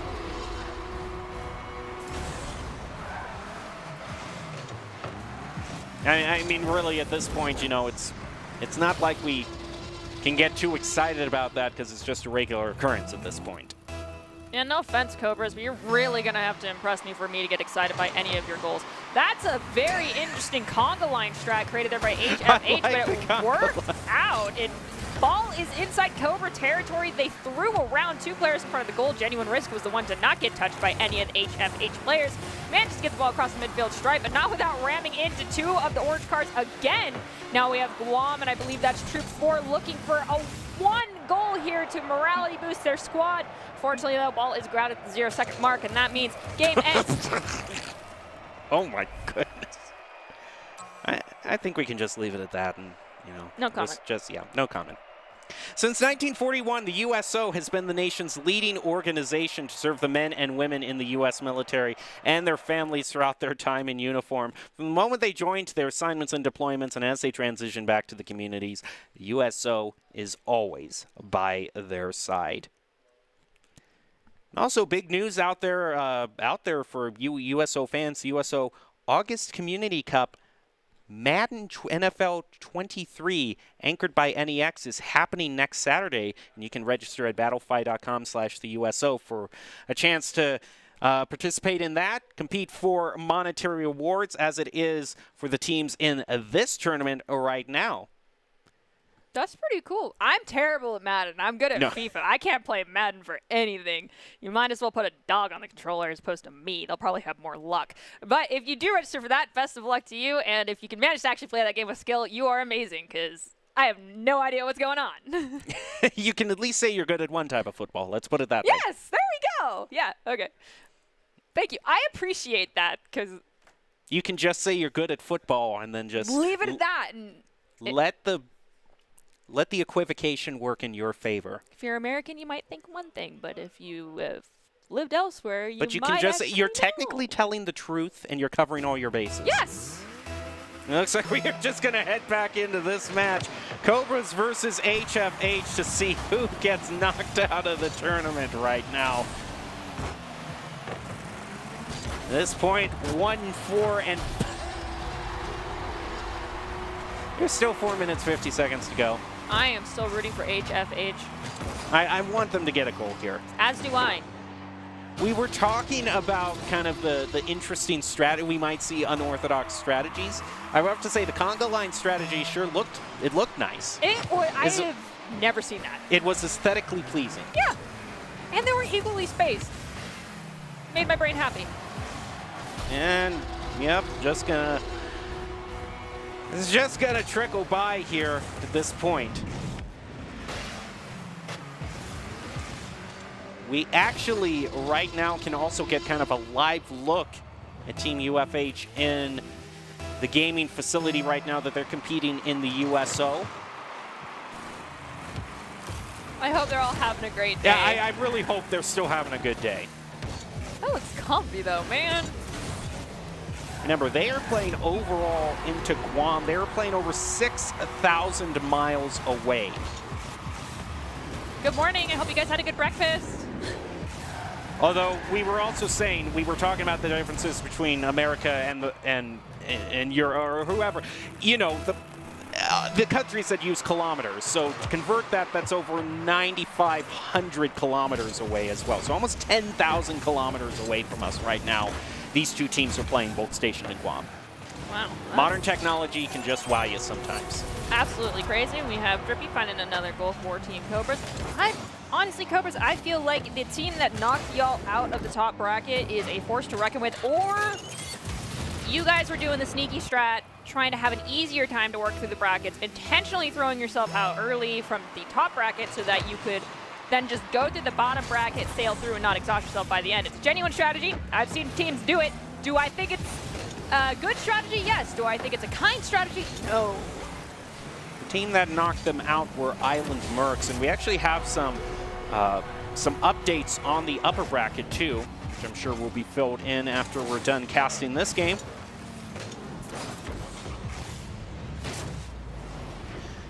Still waiting to see who wins this. Whoever wins this match, we can also get... Okay, I've got an update here. Banana Boys facing off against Wet Napkins. Banana Boys have been knocked out. Wet Napkins won that one 2-0. So most likely, if the trend continues here, Cobras are going to be going up against Wet Napkins in the lower bracket. They're going to be fighting with team against, on the other side of the lower bracket is going to be Team 1 trying to face off either against Tested or Anderson Axel. And in that particular matchup, it's already 1-0. So in favor of Anderson Axel. But for now, we still have 3 minutes and 30 seconds left here. HFH has found their first goal, but they have to make up now 5 more, which is, again, extremely difficult to do. Might just want to start picking a player and making sure they can't play the game to make the space easier to conquer for your own team. My apologies, it is 5-1, but there's 3 minutes, 30 seconds left. Definitely enough time to find 4 goals just to equalize it. Not looking to go above the 5-goal mark, just equalize it, but you cannot let them get away, these Cobras, with any more of these free shots on goal. Fantastic dunk coming out from HFH will result in the ball in Cobra territory. Drippy returns it, but there is a goalkeeper in place to send the ball away with a follow-up from Troop 4. It's crossing midfield, striking back to Cobra territory. I do like that play from 4, though. That was a great rotation back. Kind of the insurance to keep HFH in the running. Turned it into kind of a counterattack to try to get the goal. Unfortunately, for HFH, that is not where they want to see the demos being brought out. One is going to be taken out of the action. Now respawns as they're... Oh, it's an interesting way to push the soccer ball up the field. I can't say it's too terribly effective, though. And Drippy gets a hat trick. Congratulations, Drippy. I mean, at this point, it is just a question of getting back to the fundamentals, you know. Even if you're not comfortable aerial playing, you can't all be bunched up like that. You have to spread out on the field. See another conga line there. This is not salsa class. Ball gets grounded as 5 minutes of that leaves it to 4. It's kind of actually a pretty good give and go there, I gotta say. That's some decent passing. Thing is, they need to turn that into a shot on goal, and just hits the button a little bit too late there. Drippy's going to push forward. Troop sails in, steals it away. Ball's going to hit the ceiling. Does not appear as though they're ready for it. However, one of their teammates was. Pops it right back up, but Drippy will elevate, dunk the ball in front of the goal. 2 defenders go after it. One a little bit too late, one a little bit too low, and that is another goal in favor of the Cobras. Now goes to 7-1 in this match. Cobras looking like they probably want to head this into double digits just like last time. 2 minutes left on the timer. And well, that's better than 3 initially committing to the ball. They're just down to 2 here, so we're making positive progress. Word of advice: determine who's going to go for the ball off kickoff, and then the other 2 go get boost.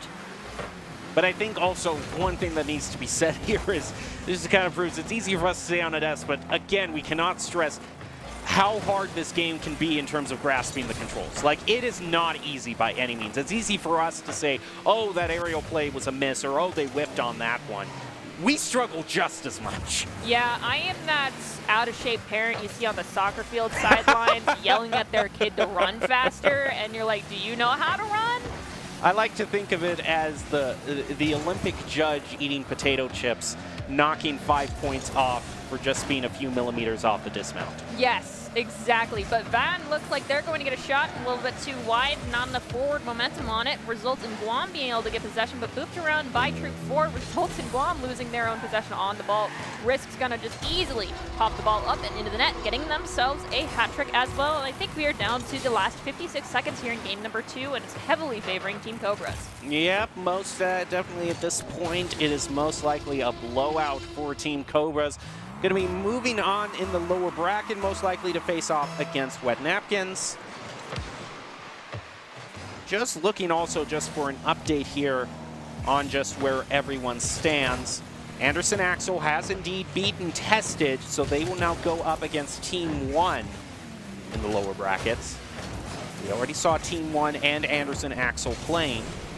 And once we get out of this game, we'll also have an update on the upper bracket, which we will bring up in our graphic. Right now, we're just counting down the last few seconds in this match. Cobras versus HFH. HFH managed to find a goal, but that's the only one they're going to have to themselves. As this match looks to be a done deal with Cobras moving on. I want HFH to get one more. They can do it, and they're going to do it. And troop number 4 in the aerial play beautifully sails in with this, brings it up from their own back third, off the wall, does a flip reset, and dunks it down into the net. Absolutely gorgeous, troop number 4. Hats off to you. And hey, you called that out. One of your predictions out of 100 has to come true eventually. There was so much shade in that. Listen. If you want to throw some my way too, okay? I will later. I'll find something. Okay, cool. Because we know I'm a good sport in that. Of course. And I do believe, yes, ball's going to hit the ground, and Cobras are going to walk away with a 2-0 victory. Very heavy-handed at that. But best of luck going forward. I mean, if you manage to claw your way back all the way through, well, slither your way all the way back through the redemption bracket to the higher brackets, I wish you luck, because I don't think they're going to go as easy as this game did for you guys. HFH, nicely done on getting at least 2 goals to your name during that match, especially when the... Oh, okay, so Drippy's spouse is in our Twitch chat currently cheering them on. So Drippy, you have a fantastic spouse, and to that spouse, you're amazing. Thank you for being here and watching this. But yes, Cobras, best of luck doing that in the future games, because it's not going to be as easy for you. And HFH, way to keep your mental strong and still playing your very best all the way to the end. Now we can see an update on the upper bracket. JJJ Shrek has fallen to the lower bracket. He's not out of it, but it's looking a little bleak here. Island Mercs moving on in that one. They beat Team JJJ 2-0 in their match, by the way, too. So that was a complete shutout. And Sijim's Minions against Gorilla Grippers, they won that 2-0 too. So the Island Mercs and Sijim's Minions look to be two very formidable teams. They both advanced to the semifinals, completely blowing out the competition. So it's going to be tricky. I've run out of space here, and I had to move over to the side. Now my Two board columns. is this big. Well, yeah. Well, we'll give you a little bit of a chance to kind of organize it. I think since we've seen 2 games, we'll take another break and be back with more, if I am not mistaken.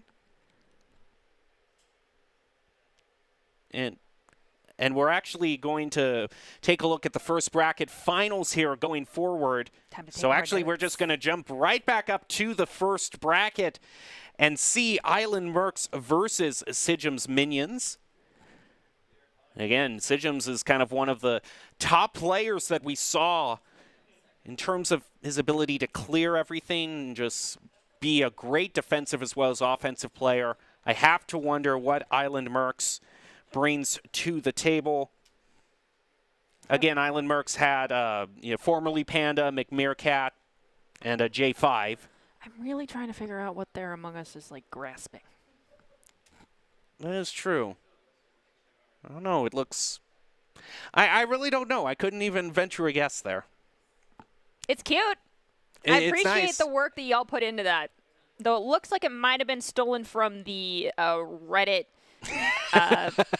I don't know if any of you are familiar, but Reddit brought back their April Fools. Everyone got to draw on a giant pixel board together for 24 hours. Yeah. It looks like it was stolen from that. And I kept a close eye on that thing. There were some interesting things on there, but there was a lot. And I do mean a lot of Among Us. Like, people would literally zoom in on these beautiful, beautiful masterpieces and go in and make these tiny, tiny little Among Us characters. So that you could barely, if you were looking away at the full fit piece of artwork, you couldn't tell that those little blue dots were actually the masks on the Among Us characters until you zoomed in, and then you saw this entire beautiful masterpiece was made of nothing but Among Us, and you're just like, how do we get away from this? How does this stop? Sure. And they just kept multiplying.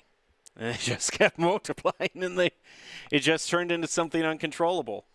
They were there until the very end. It was horrifying. It was horrifying. Well, it might be here. Island Mercs might be here to the very end, too.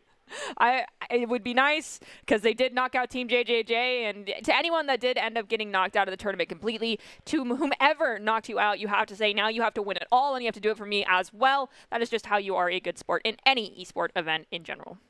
All right, so as we're ready to head back into the upper bracket and to the upper bracket finals, we're going to find out who moves on to the grand finals very shortly here. But overall, as we get ready to see the top 2 teams, overall, I'm still trying to think back to what Island Mercs brought, and I still think Sijim is such a good player. The problem is that the whole team is built around him. Exactly, and when you have that one strong player, it can make them a very, very easy target for a playstyle we've been talking about here. Sure. We desperately want to see. Yes. We're not going to remind you again, but we're going to remind you again. Yeah, sorry, Sig. But with that being said, that can also be an undoing because it seemed like the other 2 players that were, no offense, but you named yourself this, the Minions, struggled to make plays themselves. Like, they heavily relied on Sijim actually being the playmaker, and then when Sijim backed off towards the end after being like, okay, we have the lead, it's secure, I don't need to do much anymore, and just play the defensive role, they really struggled as a duo to put the goals in net. Yeah, we were talking about just how good Sijim was and some of the plays that he can make. Probably the most adept aerially, I also have to say. Like, was just making some beautiful aerial plays. This wasn't one of them, but it was still a good play. You can see another one here. I also say Cocoa Puffs was kind of also the one who redeemed themselves later on, but had a few key whiff moments as well. Most definitely. And I will point out that Team Cobra actually was knocked out by Island Mercs in this tournament. That's what sent them down to the lower bracket. And I will say, based off of what we saw earlier, I'm a bit confused because it did seem like the aerial prowess of Team Cobra was quite strong as well as Team Island Mercs. So something tells me that there might have been a little bit of a sneaky play happening here. But for now, we're going to see Sijum's Minions take on the Island Mercs.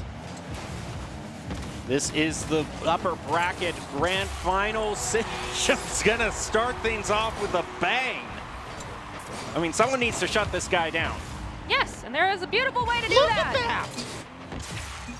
That was just insane that you're able to play it with an angle like that. Again, bring out the demos. Going into our next kickoff is going to be J5 and Sijum's going for it. The pinch off results in the ball going into Minions territory. Airstrikes gets the save off of Panda's shot on goal. Ball in the corner. It's going to be Sijum's carrying it out. J5 goes for the challenge and wins it, but Cocoa Puffs is going to be the one on the ground to crowd the ball away. Formerly Panda goes up for the challenge. We got a double commit there between two of the Island Mercs players at the mid. Rotation's breaking down a little bit. Cocoa Puffs looking for an opportunity. Nope, it's Sijum's, but the ball is in Minions territory yet again. Sijum's doing his specialty in finding a clear. Now Cocoa Puffs is going to continue to drive it up the field. Meerkat off in the corner, still unable to find his play. J5 moves it up the field. Strikes again, trying to set it up. Coco sees the opportunity, is going to drive it home. Beautiful Cocoa Puffs. Well, that's a sentence I never thought I was going to say in my entire life, but there you go. Nicely done, Cocoa Puffs. Nice job there indeed, finding that redemption that we were talking about. Now Sijum's Minions leading 2-0 thus far. See if they can maintain this early lead, as there's still 4 minutes left in game number 1 here. And early leads can be deceptive. It's either an avalanche or it turns over in the other team's favor. However, Airstrike solo plays off a save here from across the map. You can see them elevate, bring the ball down. No one to beat. They take their time, few touches, and the ball goes into the net. You know, we're seeing Sijum's Minions do so well right now. I gotta give a shout out to Team 1, which is still fighting in the lower bracket right now. They're the only team thus far who managed to take a game away from Sijum's Minions. Remember that game that we saw from them? It went 2-1, and the goal was only like a 1-goal difference between them and Sijum's Minions. So that might also be a team to kind of root for in the lower bracket, or a team that could very well advance to the grand finals, because right now, nothing too harsh against Island Mercs, but Team 1 has been the only team thus far that we've seen that has shown that they can stand toe-to-toe with Sijum's Minions. I did do a golf clap, so you couldn't hear it over my mic, but I was clapping, so it's for Team 1 because you guys did a great job. But Sijum's showing off their prowess yet again, finding another goal for Sijum's Minions. Nicely done. J5 tried to go for the challenge, but couldn't quite get the right angle, and Sijum's just carried it right in. Yeah, I think we might have a grand champion, or at least a champion. Possibly. Possibly. Just playing, running circles around at the other team right now. And a double commit there from Island Mercs. And look at that, they immediately get punished for it. You cannot double commit because Sijum's is going to score the goal. It's not what you want to see right there. It's just, there's no one back there on back post, no one even close to rotating back. Can't lose your basic mechanics under pressure. Understand that it's difficult. They got 3 minutes to find 5 goals. That is doable. But if you let any more go through just due to breaking down rotations like that, it will become impossible. Meerkat now going to drive it toward the goal and is saved by Cocoa Puffs. Now continues to move up the field, passing it over to Sijum's beautiful redirect. It's just not quite on the goal, but it's right in front of the goal right now. Okay. Formerly Panda just barely able to save that. That one, if it had gone in, there would have been a giant question mark above my head for the remainder of the evening. But Sijum's going for another opportunity. He's going to have to play it off the wall, go for redirect, and finds it. And that's going to be another goal for Sijum's. Sijum's, cool it. Calm down. It's like the end of the night yet. Yeah, I mean, remember, this is the upper bracket finals, and Sijum's Minions is just blowing everyone out of the water. Already to 6-0. Remember, Island Mercs are gonna have another opportunity to try to win here. So at this point, they really maybe need to pay attention and focus. Okay, what are the openings that we can see against Sijum's minions? You know, what are the strategies that we can implement going into the second game? And the Island Mercs are no one to scoff at either. I mean, J5 is able to challenge Sijum in mid-flight and has actually done some fantastic gooping around and disruption. It just seems like it's not being fully communicated, and we've seen McMeerkat score fantastic goals in the other games, and Panda as well. So they're a very strong team. They just, something I think got in their heads between what we saw earlier and to now, and we're just losing some basic mechanical prowess that they demonstrated in earlier games. Redeflect there by Sijums is still going to play off of that. You know, one thing I'm also thinking of this time is Sijums is so good with the aerial play, and to do that you need a lot of boost. Maybe Island Mercs can maybe play a little bit of the boost starving game. If you take away the resources away from Sijums to make his key plays, that could be something to help you. You know, watch your corner boost as well. Don't allow Sijums to steal them away. Maybe you might open some opportunities for yourself. Well, that's exactly what Sijums is doing right now. I saw Sijums, they stole a corner boost from the Mercs, making it difficult for them to get the ball away from him during that entire time the ball is standing over in Mercs territory. Sijums again at the midfield, plays it into the center, but no one's going to be there right away. Sijum goes for the disruption play, allowing... Look again, he steals it again. Yeah, Airstrike to just come in with one-on-one, and they play and find another goal for their team. Yeah, there's another boost stolen right away from Panda. Resource management, though it's not something we talk about frequently here on Dusk, is very important. Those bars that we have here show how much of that resource these players have, and stealing it away from a team that's on defense makes it extremely difficult for them to capitalize on defense, like great breakaways, and even to find the opportunity to make those breakaways. Sijums puts a shot there, plays off of it, and this is just, oh my goodness. This is a rough one.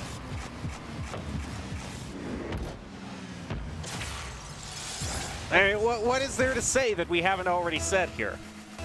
I'll say it again, demo Sijums.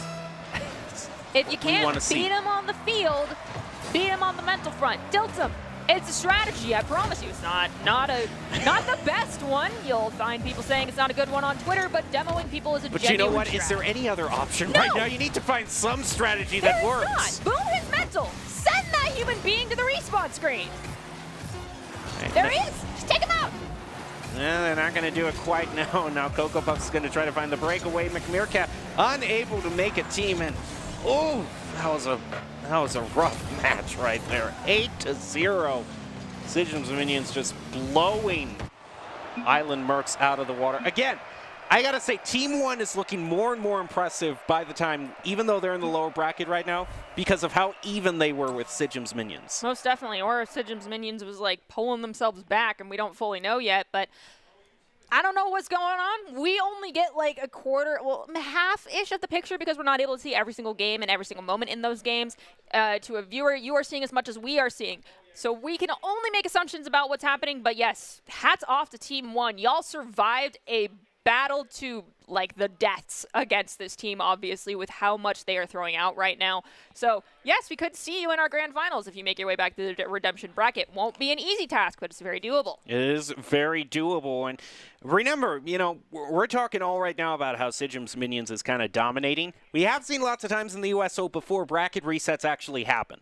So, you know, you don't want to count anyone out until the actual final game. Yes, and keep in mind that that bracket reset can be a real thing that messes players up because it means we do it all over again. And it is difficult to deal with. That's a lot of Rocket League to play in one night. It is. One morning. In one morning, too. Yeah, we got to keep reminding ourselves here. Okay, this is this is the time more than ever, I think your advice of having to reset mentally to 0-0 has to come into place. You can't let Sijums get into your head. You got to find a way to deny him that boost and make your play right now. I like that. Yes! That's what I want to see. Do more of that. If you don't have the boost and the speed to take him out, just boop him around. Make sure he can't. Well, that Sijums cannot make contact with the ball, or they can't maintain contact because you're just throwing your car at them. That was absolutely perfect, McMeerkat. Do it again. Only Panda's going to be waiting to try to defend here. No! Oh. So close. I really thought the fourth man, that strong crossbar, was going to save it, but I was wrong. No, it doesn't. The angle just doesn't work out there. The crossbar really needs to step up against Sidgems, I gotta say. Exactly. Not doing enough, crossbar. Show me more. Ooh, Oh, J5. J5, I like that play. Moving in, they're showing. McMeerkat's gonna make it to the goal off the backboard. Is there a follow-up to try to score on it? Firmly Pan, it's too far back though. Oh, that was so close, almost perfect. Now J5 back in that back post position, makes a great save off Sidgem's shot on goal. Panda's gonna elevate and just throw one of the Minions players out of position in that aerial flight, allowing Panda to bring the ball into the corner. Definitely the Island Mercs are getting aggressive, and I'm here for it. Sidgems plays around J5, though. McMeerkat is able to find a clear. There's Strikes, who also has had a few good shots on goal, is going to keep the pressure up.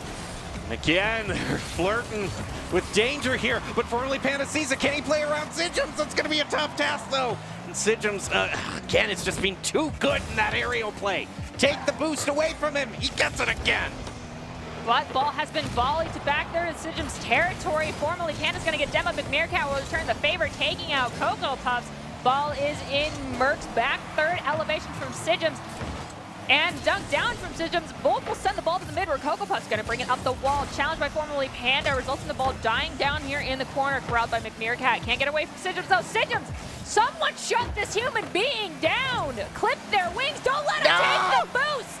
It was right there. All of you just saw it. They left the boost there for Sidgems to just eat it right up. Just even if you're not at like 80% still on your boost, just go take it. They bumped him again though. Don't let Sidgems eat it. There you go. They managed to take it away from him there. They still, oh man, they need to open up more opportunities for themselves. They're just defending way too much. But I mean, this isn't a blowout at least. You know, this is still in the realm of possibility here, 1-0. Just take it away from Sidgems, please. Shot on goal, a little, almost goes in. The follow-up from Cocoa Puffs does find its way in, bringing Sidgems Minions up to 2. I mean, we're past the halfway mark. This is a drastically different scoreline than we saw in game number 1. Definitely demonstrating the Minions, well, the Minions are having a bit more difficulty, and I think it's the Island Mercs playing for the disruption more than they were earlier. We're just finding as much excuses as we possible to see Sidgems demoed. Again, no offense, Sidgems. It just means that you're just too good right now. You're doing too much. We need to cool your jets somehow. We need to bring you back to planet Earth. Oh, nice bit of disruption there. Looks like Sidgems has also denied the boost. I like that, though. Yeah. They're taking away. They're taking their own boost away. Even though Sidgems got some boost in the midfield, you need to stop him there, and he gets another one. Okay, up by 3. A minute 59, 8 seconds left on the clock. Plenty of time to find 3 goals.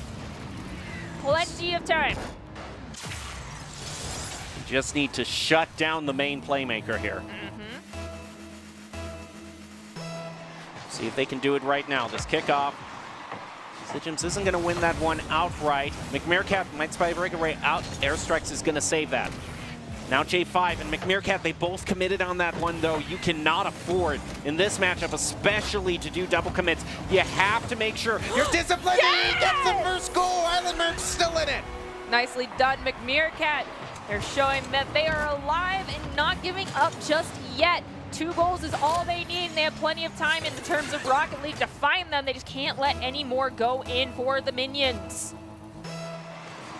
Now, how is this kickoff going to work? Sidgems is the one to contest most of these kickoffs. Also, I'm paying very close attention to where the boost is on the field, where Sidgems is in relation to that. He's low on boost, but he's going to pick up the, he gets it again.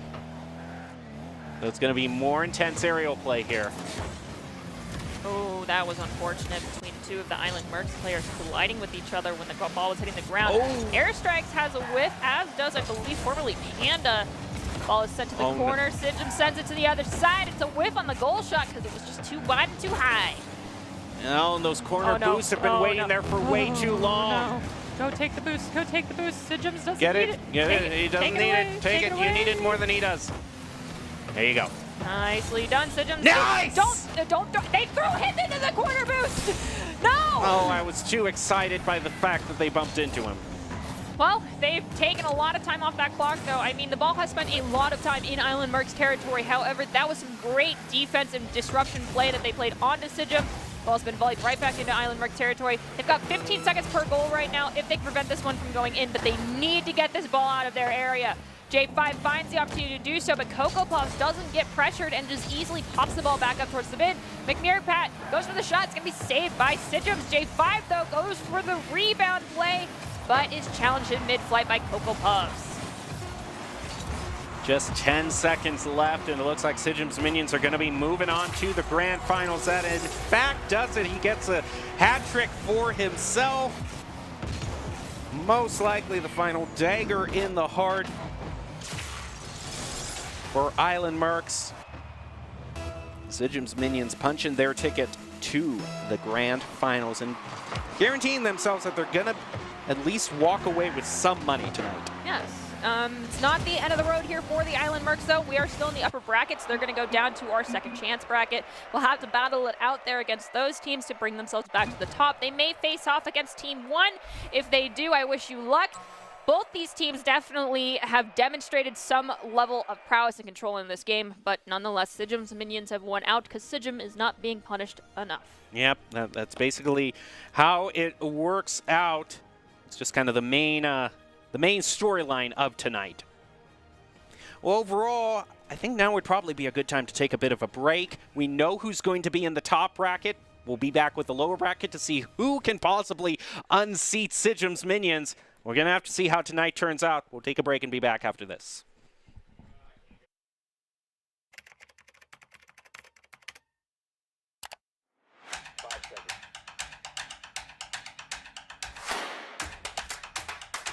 Do you think we can do it like James Bond style? Yeah, only one way to find out. Dun dun dun dun dun. I made it! I made it! I made it! Yes! Did I get it? Yes! Well done. We killed it! It feels great to be able to give back to the community of active duty and veterans. And of course I went on the USO's channel!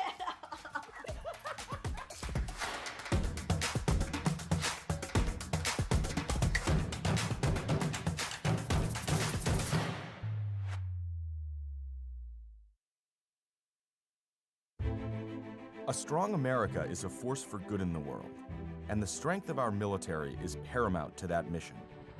Wherever they go, the USO is there to keep our service members connected to everything that gives meaning to their service: family, home, and country.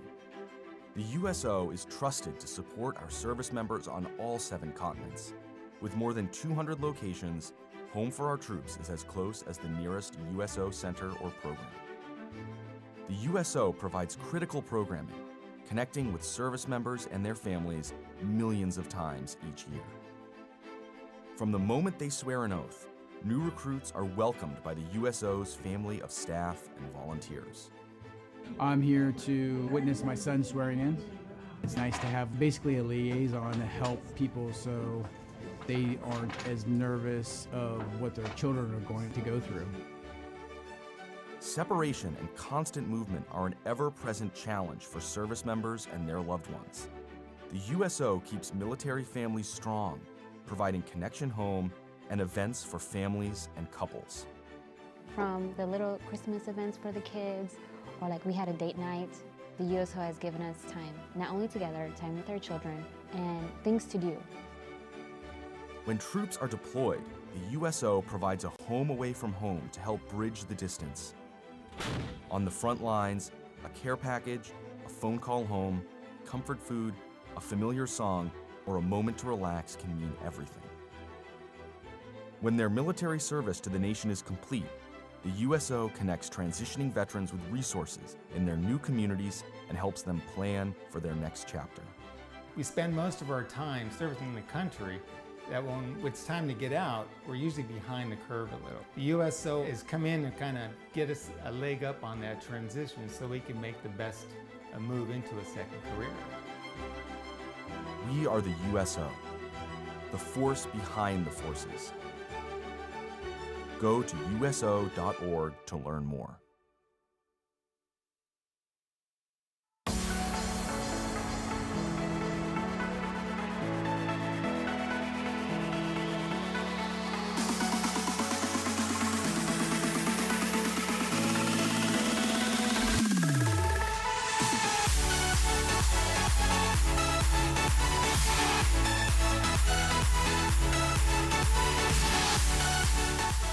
Welcome back to the Boise State Esports Arena. You're joining our coverage of the USO Indo-Pacific 3v3 tournament. I'm your host, Jacob Jem Palmer, joined by Artie Nerdy Rain.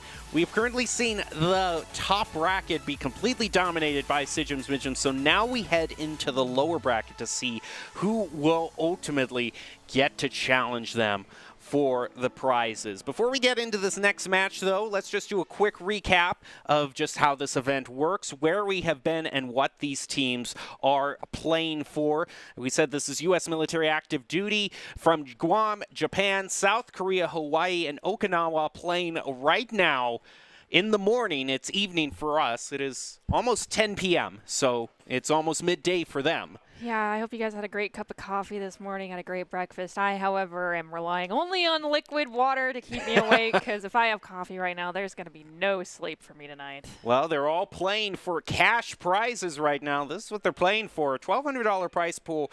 Whoever wins is going to get $600. Whoever gets in second place gets $400. Whoever's in third place gets $200. So first place team takes away $600 or 82,000 yen or 1.3 thousand won, depending on where you are stationed right now. So that's just the local equivalent for wherever these teams may be. Still a lot of money, still a lot of food. It's still a decent amount for just playing Rocket League. Exactly. All right, now we go to our next event in the lower bracket, and I think what we've been looking forward to all night. I mean, we just need to throw up the matchup graphic to show everything right here. I mean, you just need to strike fear into the hearts of your opponents with that gaze. Most definitely. And this is the first time we're also going to see Team JJJ. They're taking on Team 1, though, and this is a team that we've been seeing some slight praises for because they went up against Team Sijum's Minions, and we saw the dominating performance that Sijum's Minions showed us in our last match.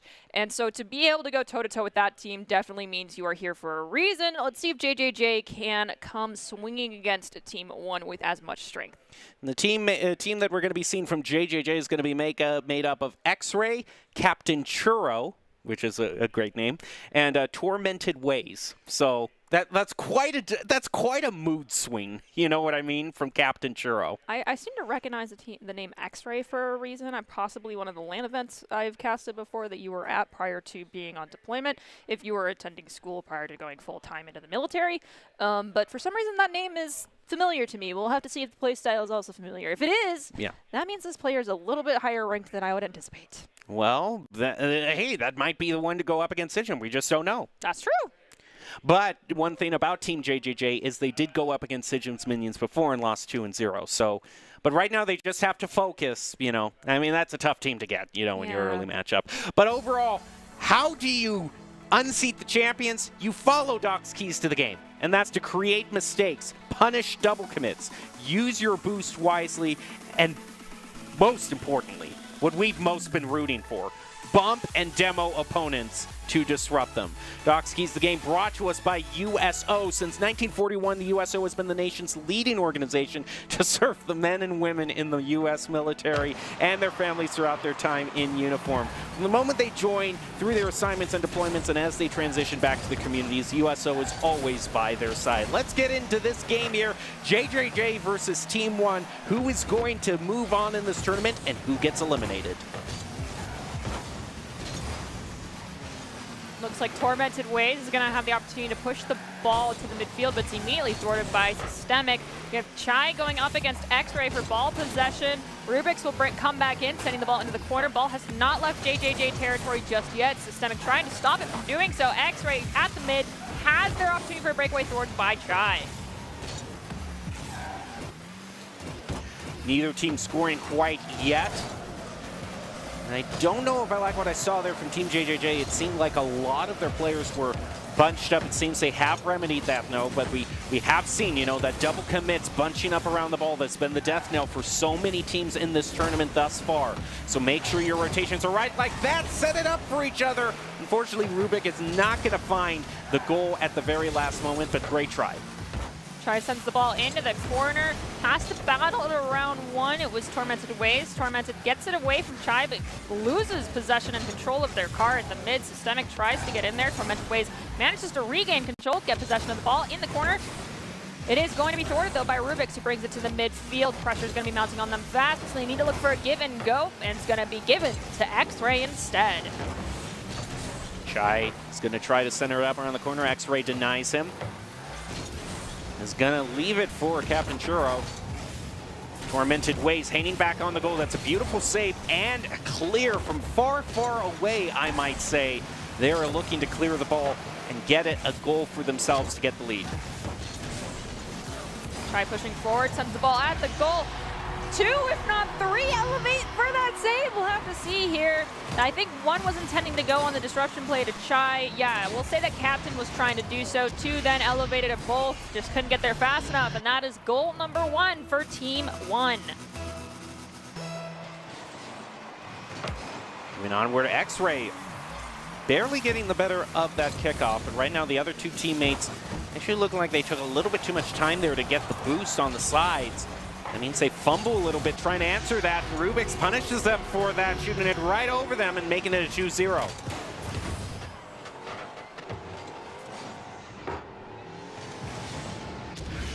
Overall, Team JJJ fumbling a little bit, but I mean, they had a good start. I mean, they were matching Team 1 at the first few minutes. So maybe they can recover here. Might just be a rough, minute or so, but if they can get their heads together. Tormented Ways is going to sneak it by one of them, try to go past Rubik again. Bump systemic out of the way! That's how you do it. That's what we talk about, bumping to disrupt. I would like to point out, though, that all 3 members of Team JJJ were here within the back third, which is risky territory. It's what we call overcommitting on a goal-scoring opportunity. You need, and that midfield control is what I'm talking about. It doesn't take all 3 of you to be in there. If someone's trying to pressure you, you can back off to the mid if you're not involved in the play and be ready to stop a breakaway from happening that easily turns into a goal for the other team. But I digress. Right now, Team JJJ only has to get 1 more goal to equalize this out, and they have 2.5 minutes to do so. X-Ray is heading back and is able to deflect it. Is going to leave it for Tormented. And I do think the communication probably between this team is what needs to be fixed the most for JJJ. Saw a moment where kind of 2 teammates went for the boost at the same time and kind of ran into each other. So it's mostly working with each other and trying to make sure that you're not all committed in the same place. The systemic right here, I mean, this is why you spread out. You leave it for another teammate, they follow it up. You make plays like that. Let's see, 1 goal a minute. It's doable for Team JJJ. X-Ray wins the kickoff. They somehow juke Chai out and manage to maintain possession, bring it here into the corner. Finally, ball's going to be pinched off into the side by Rubix, and a follow-up from Chai will be at the midfield, but they whiff it. Elevation and demolition onto Captain Churro will result in Rubix and Systemic maintaining possession, ball still in their territory, finally crossing that midfield stripe, but immediately circumvented by Captain Churro, sending it into Team 1 territory yet again. Tormented Ways sees his play there. That's a nice zipflack, but there are 2 members where he was passing to. They can't keep making mistakes like that. I mean, I see the plays they're trying to make, but you just can't double commit like that. You need to make it like a sticker or something that just briefly pops up to stop the double commit or something like that, because it's really the most detrimental thing for most of these players in these teams in these tournaments. There's another one. Thankfully, there wasn't any pressure being put on them in that moment. Ball's crossing midfield stripe. Rubix elevates, sending the ball to their teammate who is cherry picking. And the give and the go didn't fully work out as there's a lot of pressure being put onto Chai. I mean, really, you need to spread out. Live up to your team mascot and tell your teammates to get out of your swamp, okay? Make distance between each other. Oh my gosh. See? That's what will happen. Well, Nerdy's out of commission for the next few seconds or so. You have to say that is a great play. That's a give and go that brings it within just 1 goal here. Yeah, it's nicely done, Team JJJ. Now just do it again. Captain Churro is definitely being the playmaker here. Let's just hope that the little bit too advantageous Tormented Ways doesn't get in your way, as they have been right against you most of these plays that they've been making. Got to make that space. as Jem mentioned, and let each other have your opportunities to do so. All three bunching up. Does not take three of you to defend a goal. One-on-ones are fine, three-on-ones are not okay. Trying to make the play here. Again, you know, it's just that they really need to work on this double commit issue. Because I think I've seen talent from them, definitely. It's just they're letting that one mistake get in the way of everything. I mean, there's a lot of talent on the outside, but as you peel back the layers of the onion, there's this double commit problem that's just really rearing its ugly head. You know, I was wondering how you're going to manage to work the onion reference in here. You did it. I'm shocked you managed to do so. And hats off to you for doing that. Yeah, hey, I do what I can. So, is there anything beyond the double commit that you think could be improved? Because I think that mainly because I'm seeing like in the technical skill, they're doing all right at air dribbling. They're doing all right at trying to set each other up for plays. It's just that one thing of communicating with each other. Honestly, I have to agree with you. That's the really only big issue that I see right now. And you mentioned it as well. They're very gifted players on the technical level. We're noticing that. We're seeing it. But the issue is that, what I'm thinking is the issue at least, is that these guys have not played together a whole lot. These were more or less teams that got put together within the last week or so, meaning they've not, scrimmed together, played together just in free play or in ladder whatsoever, meaning they don't have a lot of trust and faith in one another. And so they're doing what I consider the solo player mentality when you're trying to just climb in ladder, and that is do everything yourself. And when everyone's doing everything themselves, it means you're double and triple committing on the ball because no one's communicating. Don't be a ball hog. You don't need to be involved in every play. Someone needs to be rotating to the back post. Someone needs to be having midfield control. You do not need to be in all three places every time the ball is in that area. We bring Doc's keys to the game into it often, but right now at the start of the academic season is happening. Doc Haskell being the head coach of Boise State Esports. And one of the things he's saying to the students right now is, hey, you can have a team of a lot of very highly skilled players, but if you do not have that team synergy and teamwork, then you're going to underperform as a team. And I think we might be seeing that with Team JJJ. They've got a lot of great individual talent, but they need to work on playing cohesively more together. And I think that might be the thing. That's a lot better positioning there. I like what I see there by Captain Churro, who can now rotate in and almost get a score on goal there. And we had a fantastic midfield control there from Tormented Ways, sending the ball back towards the net, getting a shot on goal. Systemic did save it.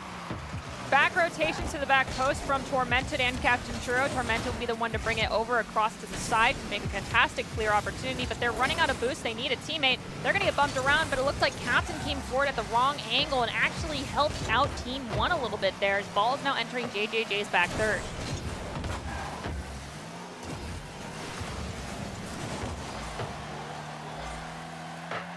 Systemic with a shot on goal there. Not quite going to find what they were looking for, but it's still tied 0-0. Systemic to elevate up. Tormented now, making the play off of the wall. Now who's back on the field to keep Captain Churro, and I like that. X-Ray is still hanging back here. Tormented's also in the goal to try to save it. I mean, it does look like we're seeing a little bit of tightening up from JJJ here to improve. I think if they find the clear here, they'll have the opportunity to take a breath and reset those rotations. But Captain Churro with a fabulous breakaway play straight up the middle. Finds a goal for Team JJJ. Is that sushi on their car? It is sushi on their car. I'm here for it. All right, as we move forward, we have 3 minutes left in this match. Still an opportunity for JJJ to move it to a game 3. I also wonder, as I'm looking back at the record here, just how Team JJJ has performed, they haven't had a game that has gone to game 3 yet. Yeah, all of the games they've been in so far have been shutouts, 2-0, either for them or against them. So this would be the first time if they win here that they go to the game 3. Might be time to grab an extra cup of coffee and take an extra bite of that granola bar to make sure you have the energy to continue to move forward. We have Rubik send the ball to the midfield where Systemic was waiting. Tormented Ways goes for the challenge. It will be thwarted by Chai, who pops up in front of the net. Churro will elevate, pushing it forward to the midfield stripe. Sent right back towards the net by Systemic, and there was a cherry picker there yet again. Chai to just make a little bit more disruption. Systemic with the play here. Just kind of needles it through. Now Team JJJ really needs to make the play here and make sure that they do not make these fundamental mistakes. Please do not double commit or else I will be very angry. JJJ, you force me to do something I really don't want to do. Oh. My diet's ruined. Oh. I hope you're happy. What have you guys done? All right, well, while Gem battles some internal demons, we have Captain Churro pushing forward, sending the ball to the corner in Team 1 territory. X-Ray push forward to try and help out as well. Neither one gets goal scoring opportunity. Captain has an awkward pinch off the ground. Ball is going to elevate in front of the goal for Team 1. Chai tries to make it to Rented Waves, though, comes in to finish it up. Minute 41 seconds on the clock, and Team JJJ is in the lead by 1, but they need to stop double committing or that 1-goal lead is going to go away real fast. It's not just what's best for your team, but for your kingdom, okay? Just work on clearing up those double commits and you're good. And we go into the kickoff. X-Ray's going to win it and just beam the ball into the corner. Chai's going to try to corral it away. X-Ray takes away from Chai. Systemic, though, comes in from the goal back post position to send the ball into the back third in JJJ territory.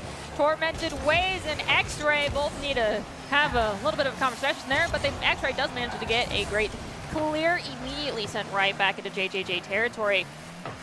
Ball is at the midfield. We have a challenge from X-Ray and one from Team 1. Neither one wins it out. Ball gets sent to an open net for Team 1. Systemic comes in at the last possible second to make a save.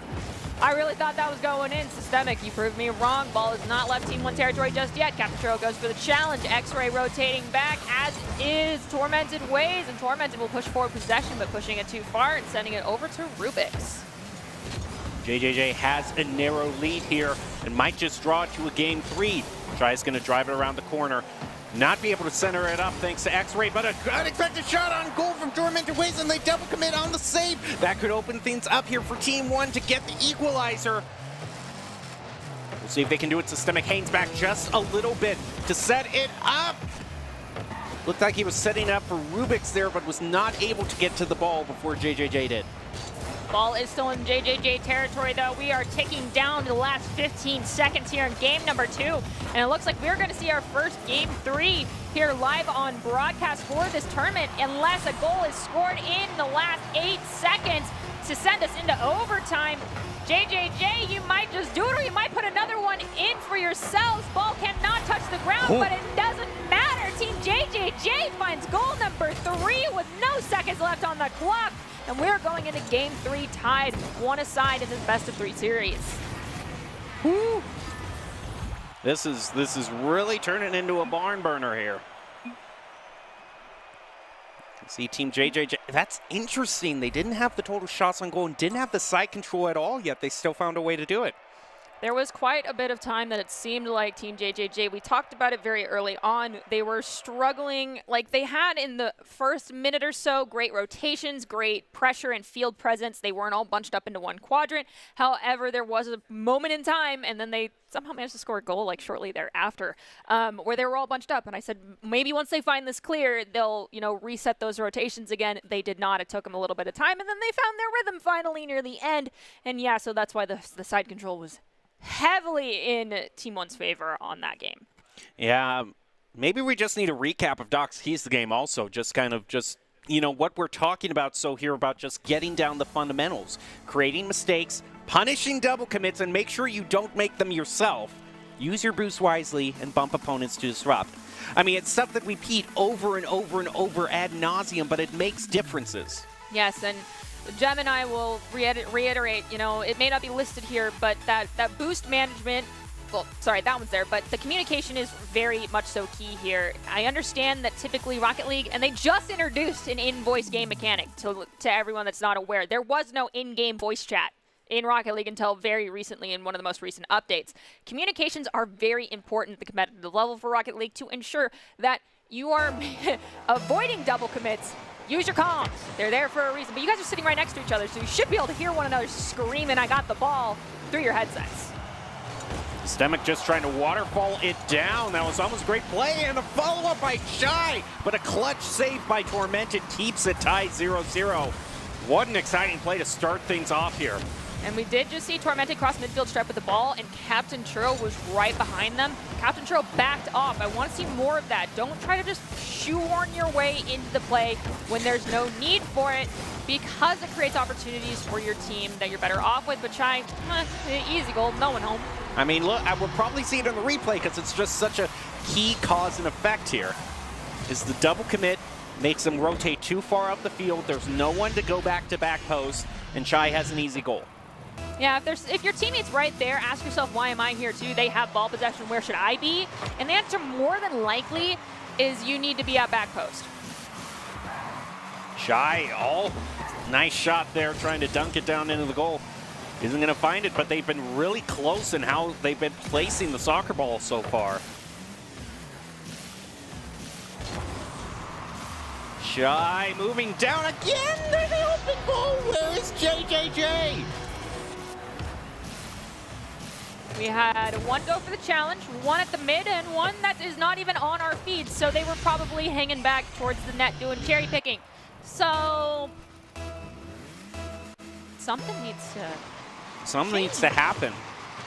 That one I will chalk up to being a bit unlucky. It was a fabulous breakaway play by Chai, and the rotations just weren't fast enough. It could be a reaction thing. It could have been a full rotation breakdown. Not quite positive, but we didn't see all the players in the same spot.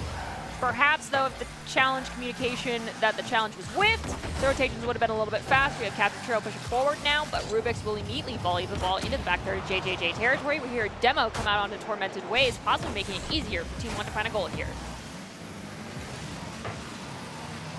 Tormented Ways with a shot back toward midfield is going to be stopped by Rubik. It's forward Shy with no shot. Triple commit! Why? Why? Please, oh. No! My heart is so broken right now. Okay, so the triple commit wasn't punished, but the double commit was, okay? This is why we say don't do it. You don't need all three of you there to be for the challenge. You don't need two of you. Just trust the goalkeeper. Trust the person who rotates the back post to do it. Because once both of you have elevated, it means you're completely out of the play. There was nothing that could be done to save that ball. And it went right in with no problems for Team 1. So the winner of this match, we've been kind of covering where all the other teams are in the lower bracket. The other teams that are fighting right now in the lower bracket were Gorilla Grippers and Wet Napkins, who we haven't seen any of, by the way. And whoever wins this is going to go on to play Wet Napkins. Now, here's the interesting thing. Wet Napkins already went up against Team JJJ and lost against them. So if Team JJJ could somehow pull it together here and win, they'd be going up against a team they've already won against. But they're not going to do that if they keep making these fundamental mistakes. But they might do it there. They bring it to within 2 goals. There's plenty of time left on that timer to find those two that they need. Honestly, don't be looking to, put yourself in the lead. Look to equalize it out and play for overtime with how many difficulties we have witnessed thus far in this game. Yeah, roughly minute 15 seconds per goal. It's doable. Systemic. Just a shot over toward the side there, Tormented Ways. Unable to find his clear, so now it's getting up to X-Ray. He isn't too successful in that way either. Captain Churro takes a try. Also, look at this. They have no boost whatsoever. JJJ. What is happening, JJJ? And they're not going to be able to make any plays whatsoever. I saw the Mega Boost was available for everyone there, and no one on the side of JJJ has decided to grab it. It's right there, Tormented. Okay, Tormented grabbed it. Good job. Just want to have less opportunities like that.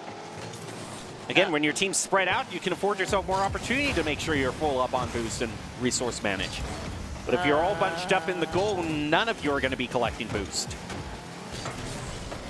Chai steals the ball away from Tormented. Captain Churro tries to volley it across midfield, stopped by Chai. Off the top back wall, X-Ray maintaining possession, basket around Systemic, leaves the Mega Boost for Systemic, so they are now out of resource, making it difficult to bring the ball out of their territory. Chai capitalizes on the lack of speed for Team JJJ and finds another goal for Team 1. A nice dunk into there to make it 4-1, I believe. So they get back their 3-goal lead that they had for the majority of this match. X-Ray to follow after the kickoff, but Rubik gets to it first. Also picks up the side boost. Tormented heads up there, deflects it off to the side. No one to contest Rubik. Captain Churro stops there again. They find themselves bunched up together. Systemic with a little trying to kind of fake them out there. Just 1 minute left. Systemic is going to try to keep the play alive. Who's rotating in? There it is. It's Rubik who finds it. That was beautifully communicated and played. Team 1 looking hot, like they're going to move on. I'm going to call it now. You talking about the fact that Team 1 should not be counted out just yet, just because they lost early to Minions. Very true. I mean, they are demonstrating that they are here to win some money bags and that they deserve their second chance. This is why we have a redemption bracket. This is why you don't play single elimination. Because sometimes you can be a very talented team in yourself, but you just get the bad draw off the matchups and you go up against the top team. Yeah, and it's always a rough situation. This is why you don't normally see single elimination brackets. And it's definitely paying off right now in spades for Team 1. It's giving them their redemption, but they have to play perfectly, and so far, they are.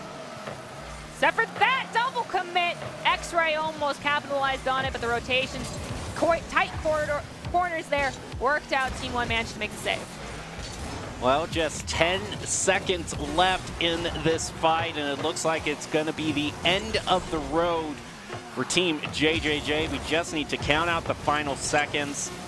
And that looks like it is going to be it. What Fairy Godmother said was right. Ogres do not live happily ever after. But hey, at least it's night here. It's morning over them for there, so maybe some waffles sound nice to kind of cheer up the mood for JJJ. Yeah, maybe some crepes. I like crepes. Yeah, those are nice.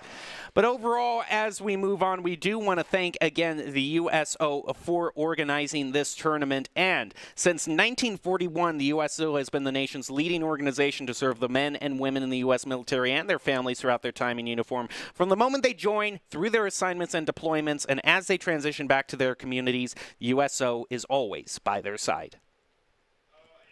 So now looking at the lower bracket, as we said, that means Team 1 is now going to go up against the Wet Napkins, who we haven't seen any of this night. So we're going to see this team again fresh.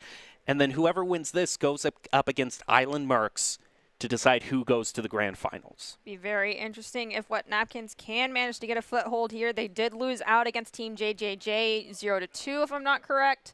So Wet Napkins might be struggling a little bit. This is their third game, I believe. Did they play against Cobras or no? They did not play against Cobras. We can actually see the upper bracket here again, just to kind of see a history. We might be able to see where Wet Napkins was. Yeah, Wet Napkins went up again. If you look right over my shoulder, you can see Team Wet Napkins went up against JJJ, and JJJ won against them. But Team 1 beat JJJ. So if we're to judge, all things being equal, I might give Team 1 the advantage here. I'm definitely giving Team 1 the advantage in this case. So I have to agree with you. That is the desk prediction. Production, if you guys have a prediction, go ahead and let us know if it's the opposite of what we're thinking. But the odds are not in your favor right now, Team JJJ. We're going to take a look at a few replays here to see how we got to this point, see if we can, prove even more some of the advice that we have been giving and insisting quite earnestly to a few of these teams here to take into account. We just see some great play by Rubik, who has been a great playmaker for Team 1. Systemic coming in, playing the ball off the backboard here. Follow up from Rubik's. Absolutely perfect. Threading the needle between two defenders. And again, here we see right here. This is kind of what sunk JJJ. They managed to get away with it there and score a goal. But overall, it was the ability of Team 1 to just kind of play better together as a team, ultimately pull off the victory against JJJ. Tormented Ways, making a last-ditch effort here, but it was the only thing that they did. They did manage to get one win, and it went to a Game 3. So they showed a little bit of life there, but ultimately I think it was their poor team play that kind of doomed them. And really in game number 2, what put them in the lead was just some very fantastic breakaways. And I believe Team 1 recognized that the rotations were coming off too slow and allowed for those breakaways to happen, and they rectified that going into game number 3, not allowing it to happen again.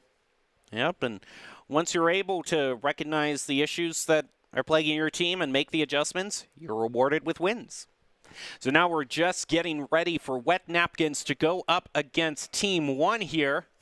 I'm sorry, but that's... It's just one of the things, no matter how many times you say it, you're not going to get used to it. No, and as someone who's worked in the fast food industry, and when you have to clean up tables and there's children that come into your facility quite a bit, wet napkins are disgusting. Yeah, you're getting flashbacks right now that you did not need tonight at all. Yeah, not at all. Yeah, I mean, it's 10:24 p.m. right now, and the nightmares are already starting to come out for you in the form of wet napkins. Mm-hmm. So thanks for the digging up memories that I had buried deep in my subconscious, Team Wet Napkins. Well, the ones who are going to be fighting on Team Wet Napkins is Agro Gaming, Fiery Green, and Cheese. Okay. Those are their names. We haven't seen any of them tonight, but we'll see how they do against Team 1, who has kind of been, you know, I don't want to call them underdogs because they've proven that they're very talented, but they got knocked down to the lower bracket, I think, a little bit sooner than they deserved. It was just a really unlucky matchup early on. Mm-hmm. It's just what happens. I mean, it's the luck of the draw with the first matchup sometimes. And in this case, they ended up going against Sigum's minions, and Sigum's minions sent them down to the redemption bracket real gosh darn fast. And they are showing that they deserve this chance of redemption. Let's see if Wet Napkins can stack up against them, or if the sogginess of the napkin is easy to break through. Yeah. You know, at this point, with you bringing that word, I'm almost glad they're actually called wet napkins instead of soggy napkins, because that brings even worse. You know, it just sounds worse. Well, there's a professional Rocket League team with an even worse name, okay? Okay, that's true. And they lost, and I was sad about it, because I was really happy to see a ragtag team make it as far as they did. And if you know the team name, I'm just not going to say it out loud to not make anyone uncomfortable. Absolutely incredible, like, Cinderella story there from that team that ended up being funded. Their whole organization was basically funded and picked up by a YouTuber. The YouTuber has a massive heart, but their name is interesting. Their name is, and we'll just leave it at that. Yeah. You know, you can always read the slight terror that's behind Nerdy's eyes. Well, because as soon as someone figures out what I'm talking about, and they're just going to drop it in chat. I know someone probably already has, and then it's just going to be like, everyone's like, oh, so that's why they're avoiding saying the name out loud. Yeah. I always like, there is no one who can set up awkward pauses better than you can in a way that's very humorous, and I always appreciate it, Nerdy. I'm glad I can bring that to the table with you. I mean, you've got the pun game down. I'll bring in the awkward pauses. Okay, and we're unstoppable force then. Exactly. Got all bases covered. Well, who's going to be the more unstoppable force here? Wet Napkins or Team 1? Agro Gaming kind of living up to his name, starting off Agro with a shot on goal, not even 10 seconds in. Ball has been sent into the back third of Napkins territory, though. Systemic elevates, pops the ball up. Fiery Green will elevate as well and snags the ball easily. Has the opportunity to pass over to Cheese. Cheese, though, can't beat Chai to the ball, and Agro Gaming elevates to try to make the save, but Chai's shot goes into the high right corner, which is an absolutely perfect placement for that ball. That's goal number 1. Great play by Chai. A great start for Team 1. See if they can build on that, or if Wet Napkins will ultimately equalize this. We haven't seen too many equalizers this tournament. Seems when one team gets in the lead, they usually stay there. Maybe Wet Napkins is going to be the exception to that. I'm already getting flashbacks to JJJ here with how close they all are. Not enjoying that. Seeing all of them within the same frame is never a good thing to be seeing. Systemic sailing forward into the corner. He's going to be able to snag that boost as well. Nice. 2-on-1. Fiery Green manages to make a breakaway, but now, okay, Fiery Green's rotating back, leaving Agro Gaming with possession. That's great. Go for the midfield to control Fiery Green, prevent the clear. They now get into the play as their teammate rotates back, so we're seeing a little bit better, but they have left the net open. Okay, Aggro Gaming, time to back off. Be a little less aggressive. Make sure that net's not left there. Chai is going to grab the ball, send it across midfield stripe. Challenged by Chise. Ball's going to pop up at the mid. Chise is now going to try to center, but gets outplayed by Chai. Drives it back to midfield. Chai just sneaks it by them. What? Gets it to 2-0. Okay, Chai goes forward. Chise tries to go for the bump off the back of Chai's car. Can't do it. Chai has the ball ricochet off the bottom of their car to fake out the defender and find the ball in the back of the net. Beautifully done.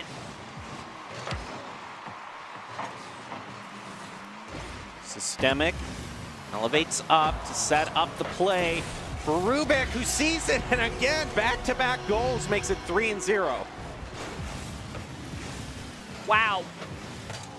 Yeah, again, you really called it. Team 1 just had an unlucky matchup. They are playing some pretty gosh darn clean Rocket League right now.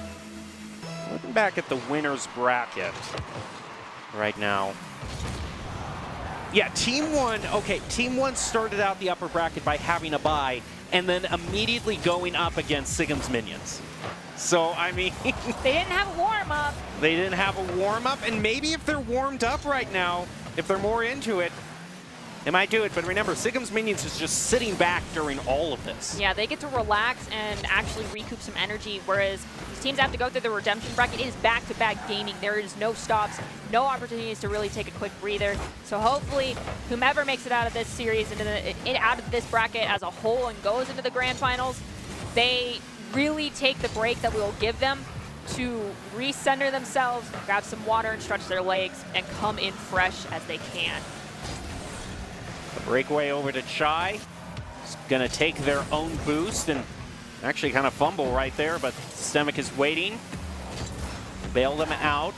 Around the corner, Systemic goes again. Credited with a shot on goal there, but it runs into two team members of Wet Napkins. And again, a demo out there onto Aggro, almost clears the goal out, but Chise still remained there and was able to find the clear. Systemic is going to rotate back, allowing their teammate Rubix to push forward with possession. There's a changeover and aggressive. It looks like Aggro had possession, but it was immediately stolen. Systemic sends the ball to Rubix, challenged by Fiery Greed. It's going to make the ball pop up, but it still has not left Wet Napkin territory. And from underneath Chai's car, Chai gets a hat trick for themselves here in game number 1 of this best-of-3 series. Their team is firmly in the lead right now against the Wet Napkins. Can't be too firm when you're wet. No, no. Yeah, at this point, it's just much like a Wet Napkin. They're just tearing quite easily, you know, they're just breaking through. I mean, they have roughly, doing quick math here, not working out in my head, 50 seconds per goal. No, that's not right. 40 seconds per goal, I believe. Maybe, no. 35, something like that. When you started saying this, it was 40 seconds per goal. Okay. 90 seconds, they got to get 4 goals. It's not impossible. We've seen 4 goals in 40 seconds, but they really, really need to clean up their spacing. Chise's going to go forward, played off the back wall. The reset and shot from the backboard. The angle just popped the ball up high, so that comes down to that mid-aerial control there and angling of the car. Difficult micromanagement of your car in mid-flight, not easy. Nice play from Chai. Drive it back to mid. It's left for Rubik. Whiffs on that one, but Chai is still there. Over to Systemic. And even though that play didn't materialize, that was still great play between all 3 of them. Until they're comfortable with working together. You're communicating well, and Wet Napkins, I think that's ultimately the difference between them and Team 1. Aggro Gaming gets a shot on goal. Fiery Green, another one, and a demo onto Systemic. But it's not going to be enough. The clear is still found by Team 4. And it looks like Team 1, who has 4 goals. And it looks like they're going to be heading on to the second in this best-of-3 on match point. Now all that's left is for the ball to hit the ground and the game is over. Even if Team 1 fumbles a bit here and lets Team Wet Napkin score a goal, it doesn't matter. They're up by 4 nonetheless, or they'll go up by 3. Ball's going to finally be grounded, and Team 1 walks away with the game 1 victory. We can see it did not feel that close by any means. I don't know what the computer's saying here, but I think it's lying to us. I do not trust these numbers. I do, and what I think is I'm going to say about that is the opportunities that Wet Napkins had, they messed up. There was misplays, there was double commits, missteps. I mean, there was great shots on goal that literally came down to the angle of the vehicle, and as I've said before, I mean, you are in the air in most of these shots these people are going for. They're not just going for the off-the-ground, chipping it up to the high corner shots. And when you're in the air, it's hard to angle your car perfectly. And most of the time when we saw someone go for a shot in mid-flight, ball went straight to the ceiling. It's just what happens. Well, here's one other thing that you need to keep in mind about this particular match is whoever wins here joins 2 other teams. That means this is technically the battle for 3rd place and who gets at least some money walking away. So if there's kind of a really consequential match, we talk about the difference between, 1st and 2nd place, but this is the difference between getting some money and no money. No pressure. One team wins cash, the other leaves with nothing after making it this far in the tournament.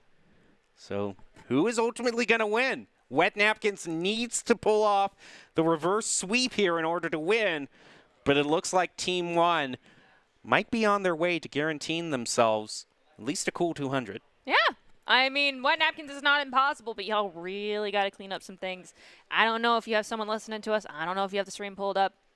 But if you do, hopefully you take what we're saying with at least a little bit of a grain of salt and incorporate it into your gameplay. Beyond that, I wish you luck. And they're going to need all the luck they can get as they go up against Team 1 in Game 2 of this best of 3. And Fiery Green getting the better of that kickoff, but it's immediately answered by Rubik. Shot's a little wide. Gets centered again. Cheesy finds his clear. Answered back by Systemic, and a beautiful redirect there by Shy as well. You can tell that one was called out. And Systemic did try to do the shot on goal, but the angle of the car was just not quite right. And then Rubik's took another shot, saved by Fiery Green. Aggro Gaming sends the ball across the midfield stripe. Systemic's going to corral it here in the corner. Challenged by, I believe that was Cheese, but Cheese's shot's going to be saved by Chai. Shot off the wall from Rubik. He plays off of it. Gets it all the way over to the far corner. Fiery Green with the bicycle kick, but Chai almost gets it in the goal. It's going to be credited with a shot on goal. And Rubik is just hanging back there, waiting.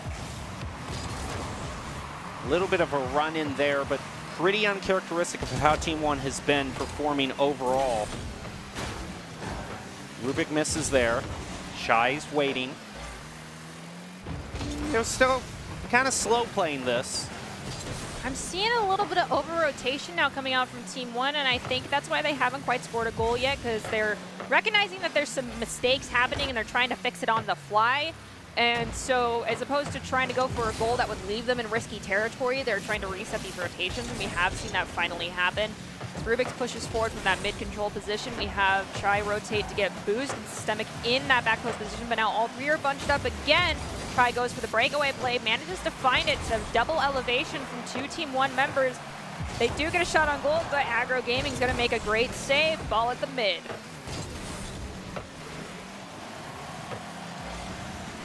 Chai pops it up, leaving it for Systemic.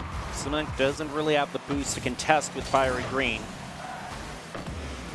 Chai recovers and is able to get a little bit of space back, though it's not a full clear, but with the pass to Systemic and the redirect, that almost turns into a goal.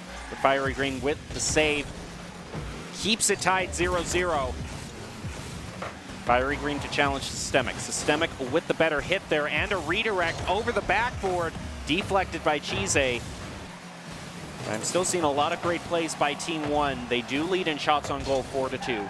And we have crossed into the last 2 minutes and 30 seconds here of Game 2. This could be the last 2 minutes and 30 seconds here for Wet Napkins if they do not manage to put themselves in the lead. So far, no one's found an opportunity to get a goal, but feels as though side control is definitely in favor of Team 1.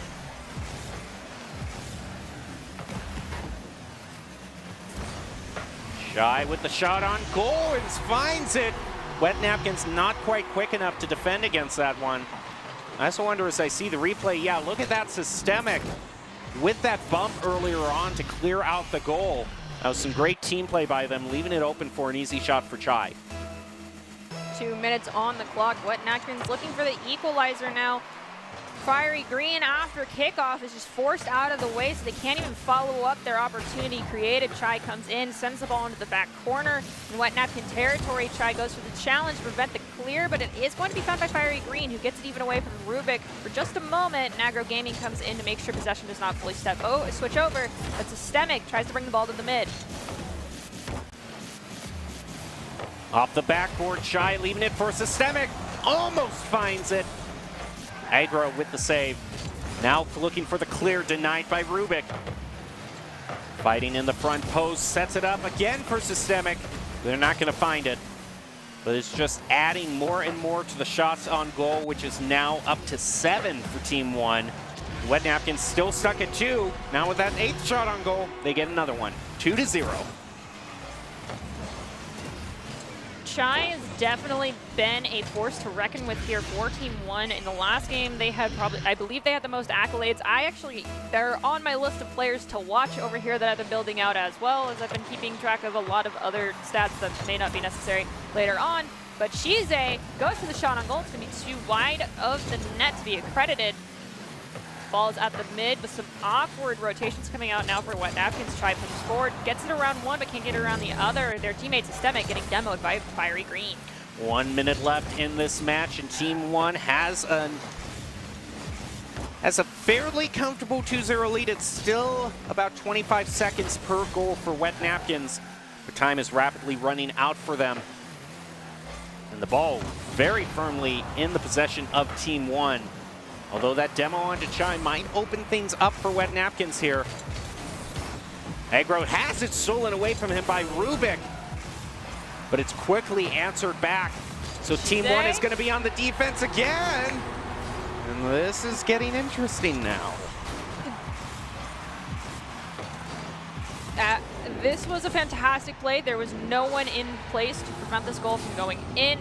We are in 1-goal territory. This is buzzer beater opportunity for Wet Napkins to send us into overtime. I mean, 2 goals in 26 seconds, difficult. 1 goal, definitely doable. Systemic's gonna go for the challenge. It's gonna be the one to have the better elevation and win out possession in mid-flight though. So ball is in Wet Napkin territory. They need to get this to push over into that orange half of the field now, or their opportunities to send it. No! Oh! No! That does it. That is it. That is so unfortunate. This is just something that happens in Rocket League.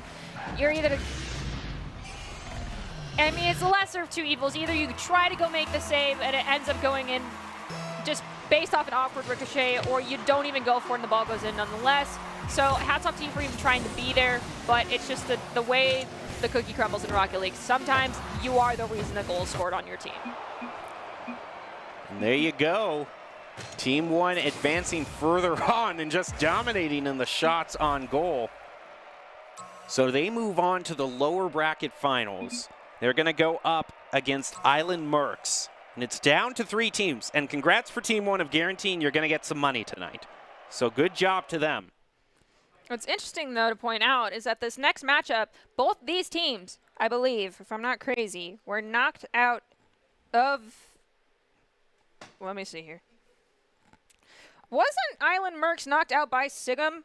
Yes, they were. Yeah, they were. Both these teams have gone up against Sigums. Yeah, so both these teams were sent down to our redemption bracket by the same crew. So, regardless of who wins this one, you better wish them luck going back up against Sigums if they make it that far. We'll take a short break and see who's going to join Sigums in the final. We're getting to the conclusion of our Indo-Pacific 3v3 tournament. You're not going to want to go away. We'll be back after this.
think we can do it like James Bond style? Yeah, only one way to find out. Dun dun dun dun dun dun. I made it! I made it! I made it! Yes! Did I get it? Yes! Well done. We killed it! It feels great to be able to give back to the community of active duty and veterans. And of course I went on the USO's channel.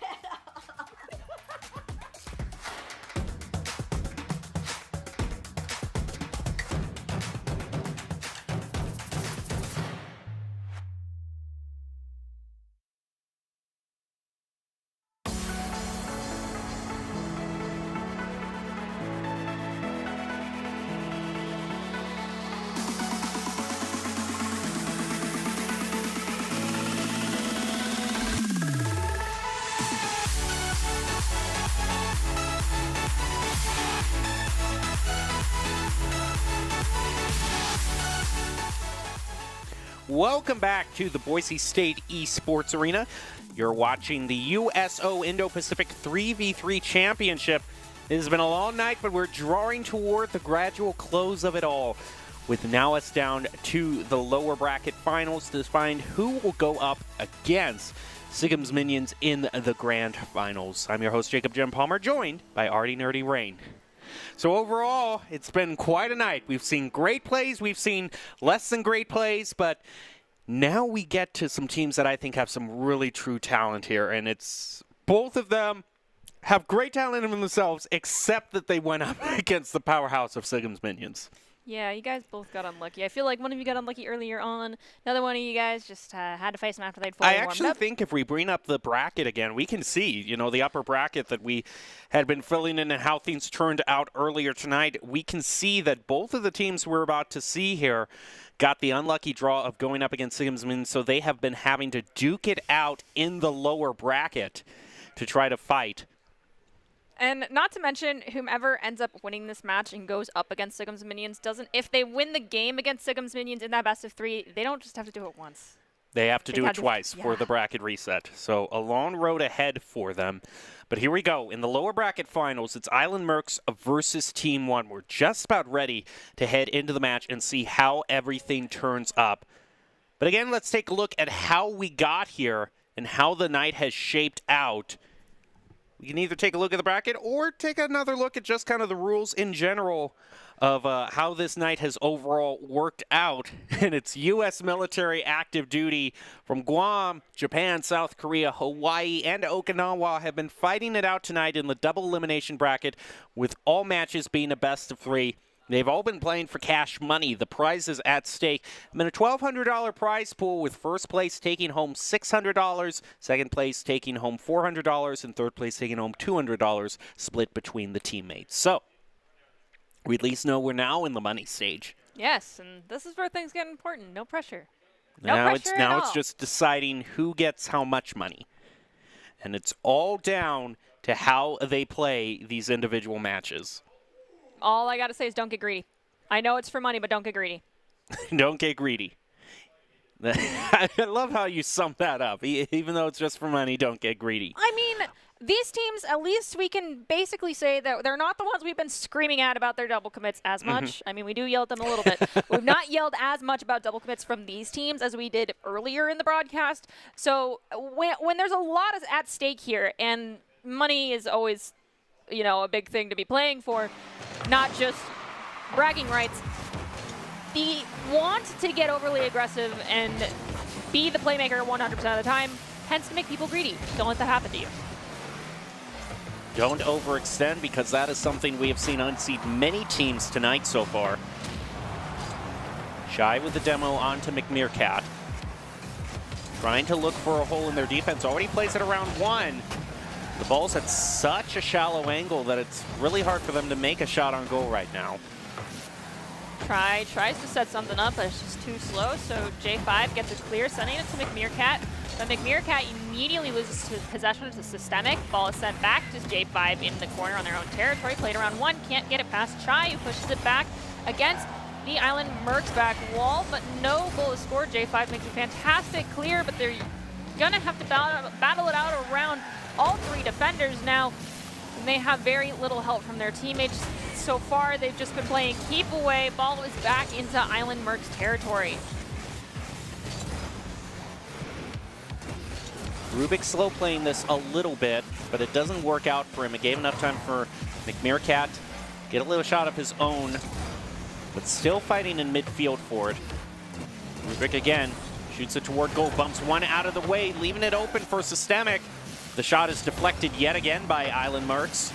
Off into the corner. The contest there, won by Island Mercs. McMeerkat is going to leave it for formerly Panda and Demo. Rubik shard out of the way. I love the thought behind that, and that was so well executed. It just they didn't get the shot on goal in the end. And we have J5 pushing up. They're pushing up with no boost, making possession hard to maintain in that situation. McMeerkat, though, is going to go forward, pass it to J5. J5 does the give and go back to McMeerkat. McMeerkat, though, is going to get demoed by Systemic. Normally Panda, it's a slight tap on that, enough for McMeerkat to try to make a play here. Ball heads way back over to the corner though. We are almost hitting the halfway mark here in game number 1, and no goals have been scored, and very few shots have been taken. Only 2 from Team 1, and none that have been accredited to Island Mercs just yet. However, they have pushed the ball into Team 1 territory immediately and volleyed right back into their back third. Formerly Panda goes for the challenge against Chai to make it clear. Chai stops it for a few moments, but J5 finally finds it, sending it into the corner, but it's going to be taken away again by Systemic. Rubik goes for the elevation, can't find it. Chai has to do it themselves. Systemic does the follow-up. Now the ball is in the corner in Mercs territory. Rubik Shark sees the open goal and scores on it, meaning Team 1 now get the lead. It's been a little bit into the match, but they are in the lead again, 1-0. That's kind of been their style, is winning with 1 goal, 2 goals, but it's been slow and steady for them, and it's been working out.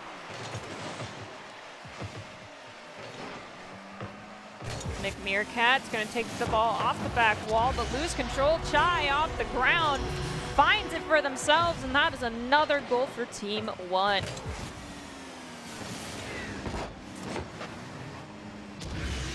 So now it goes to 2-0, a position from which they have won most times that they've gotten to it. McMeerkat with the play over to J5, but it's in their own goal, and Rubik's already creating an uncomfortable position for them. Chai just runs right into J5 and demos him. Systemic up the wall around J5, looking to waterfall this down. Look at the control he has.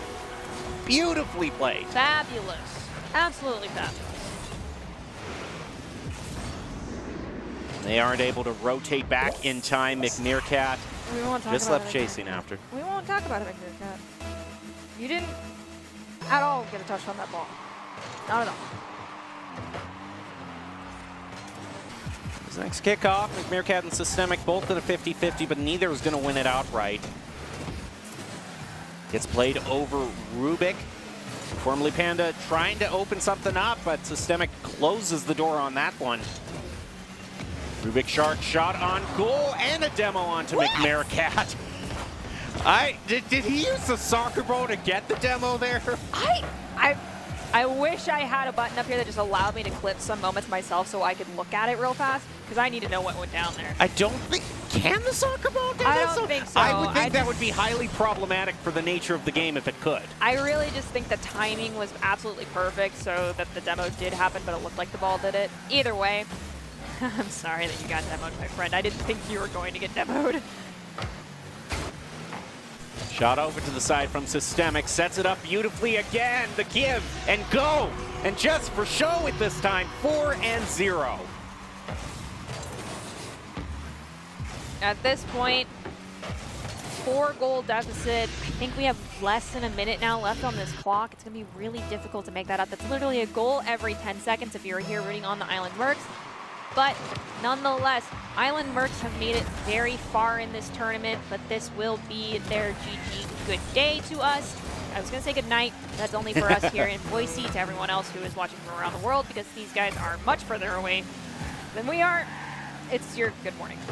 Not the best start to your day, but you can at least say you made it pretty gosh darn far. I actually think it's good afternoon by this time. Oh, actually, let me take a quick look here. I'm just fact-checking myself in real time. Chai is going to manage to get possession here. Yeah, in Tokyo and Seoul, it's 1:54 right now. Okay. So, yeah, it's afternoon for them. So they've been playing basically all day right now. That's from a great the morning day into to the spend afternoon. your day, though. Yeah, I mean, it is. And even greater for Team 1 to end it 5-0. Hey, Chai, do you like chai? Question. I mean, I personally don't like the taste of it, but some people do. Well, you would think so if they name themselves after that. I don't know. I don't know who, when making their gamer tag, says, here's a... Oh. Okay. That's just a stat to take the breath out of you. Okay. You know, I'm going to chalk that one up to exhaustion because of how long these guys have been playing. Which is something that Sigma's Minions isn't going to have to worry about right now. Yeah. Because they get the advantage of just sitting back and watching all of this. Yeah. And if they win, they only have to win one game. Whereas whomever plays against them, it's going to be really gosh darn tired. I'm very sorry to that team. Either way, we still have more Rocket League to Although watch. I don't know if you notice really Team 1 looking tired. I mean, they're looking more determined than ever. I don't want to know how much caffeine they might have pumping through their system right now. Because, I mean, like, I understand anyone that does not play competitive video games. You think playing video games for, like, extended periods of time for multiple hours stuck on it doesn't seem like that big of a deal. If you're a parent who has a high schooler or a middle schooler that currently plays a lot of video games, you're just like, oh, they're wasting their time. Oh, they never seem tired. My kid does that every day. Yeah, exactly. How's it wearing them out? Exactly. But when it's in the competitive, when you're in that competitive mindset, it is so exhausting. It, like, every game you feel like you just walk away, your hands are shaking, you can't catch your breath, you're exhausted. It takes a lot of mental power, and if your brain's tired, you're basically physically tired, and you just want to go to bed. All right, we're just about ready to head into the second match. The second match, it looks like. Just waiting for both these teams to start, or it might be a lobby reset. We have had that before. Remember, the rules do state that if it is not 30 seconds into the match and someone disconnects, then it is a reset. So just something that kind of happens in the nature of live events. The other caveat is if a goal has not been scored. Yeah, that is true. So unfortunately, if a goal is scored and then you out of the lobby, your team gets to play it out and just wait for you to get back in. So hopefully you reconnect quickly. Yeah, hopefully you can. My internet was out for a week, though, so sometimes reconnecting quickly isn't in the cards. I know. All of my classes are online. I go to campus for work purposes twice a week, but if I could not access my classes, I would cry. Yeah, that would be really tough. I mean, yes, you could say, Nerdy, you just need to drive to campus. You don't understand how far I live from campus, okay? I don't have the money to pay for that gas. Which, now that you mention it, you know, we're talking about where they're playing from. Guam, Hawaii, Japan, Okinawa, South Korea, all of them much smaller than just the state of Idaho where we're broadcasting from. Yes. In fact, you could probably fit all of them into the state of Idaho and probably have some room left. And in Japan, you have the bullet train, so you don't have to drive. But, I mean, like, it's not like the train tickets and passes are that cheap, but still. But that being said, best of luck to both these teams. Island Mercs, this is it. This is for all of the marbles. You gotta make some magic happen here now, my friends. Otherwise, this is your, I was gonna say again, good night, but it's gonna be not the most amazing start to your day. But Team 1 is gonna walk away with a victory and move on because this is their match point. A5 with the tap back. Stopped by Systemic. Systemic doesn't have any boost right now, so he's gonna have to go up and get some. Shai's gonna pick up the slack. McMeerkat looking to drive it up with J5 up on the field. J5 does not receive the pass zone set. He rotates back with Formerly Panda. Overall, this push here, both teams seem to be slow playing this. A little bit uncharacteristic for Team 1 considering they've normally scored by now.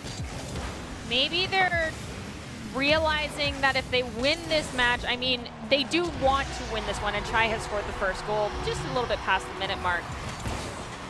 No matter, they want to win this game 2, so they don't have to play out of game 3, because that's just more fuel out of their tanks going into grand finals. But they realize that there's not just one more game. There is 4 more games at the minimum after this one if they want to win this thing out through the end. And so they have to start metering their aggression, getting a little bit slower of a tempo to maintain their energy levels. McMeerkat unable to really set it up for anybody. Formerly Panda's going to try to center now. A little bit of a bump by Systemic and just enough to deny it. Uh-oh. Uh-oh. Oh, okay. Almost looked like they might have left an open goal there, Island Mercs, and a miss there by Rubik. Looked like it would have definitely been a goal too, so that's unfortunate. And a double commit there from Island Mercs. It's a little weird to say it, but it's been a little while since we've seen one of those. It happens. Everyone's getting a little gassed here. Systemic, though, is going to push the ball across the midfield stripe. And there's not going to be a whole lot of pressure put on them immediately. J5's going to elevate someone else. Looks like McMeerkat also elevated. Not what we want to be seeing right now. They only need to get 1 goal, though, and they have 2 minutes and 45 seconds to do so if they're just looking to play into the overtime situation, not trying to put themselves in the lead. I really think that's what the Island Mercs need to be looking for right now.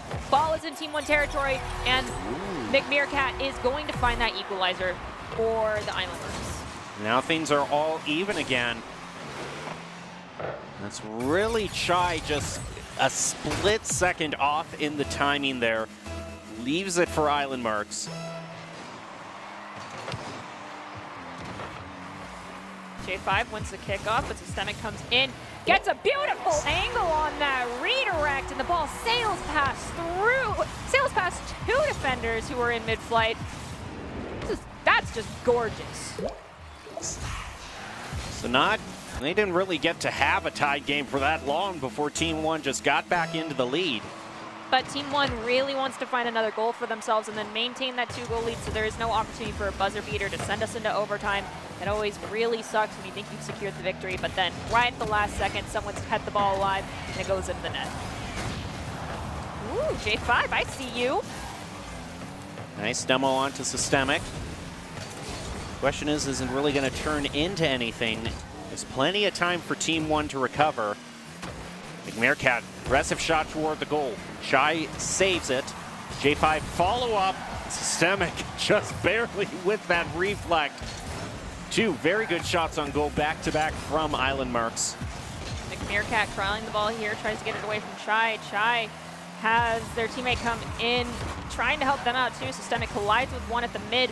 Ball is going to go to McMeerkat, though. Systemic has an unfortunate whiff. Ball is still in Island Merc territory, though, and we have roughly 90 seconds left here in what could be our last game here, sending one team off to the grand finals.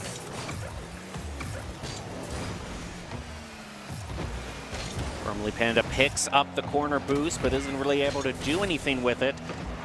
J5 also not going to be centering, thanks to Systemic's play there. Leaving it for Chai, who has a shot on goal, but it's saved by McMeerkat. Systemic bounces it off the wall, leaves it for J5. Huge shot back toward Team 1's goal, and Chai, barely dangerous situation there, just manages to save it. Team 1 desperately trying to get this ball out of their territory. 53 seconds left on the clock. They do not want this ball over here because that is what Island Mercs needs. They just need that pressure, as many shot opportunities as they can get. Finally, ball crossing into Mercs territory. The Meerkat's going to elevate with possession. No, they will not. Chai's going to thwart that opportunity before it can come to them. Send the ball into the corner. Ball still on the blue half of the field. 30 seconds left. Right now, that could be a very crucial play there for Chai. Getting the side control at this point in the game is huge as the timer ticks down. Now just 15 seconds left. They're going to need to stop this clear. Can they do it? They missed there, and now they're going to have to defend here, and they get played over, and it's tied with just 8 seconds left. That McMeerkat, that was absolutely incredible. Bit of an over-rotation on the side of the Island Mercs, but I mean, you got to make the Hail Mary play at some point when it's 8 seconds left. Question is there going to be a buzzer beater at this time? Still in the realm of possibility. Doesn't quite look like it, though, and now we go into overtime.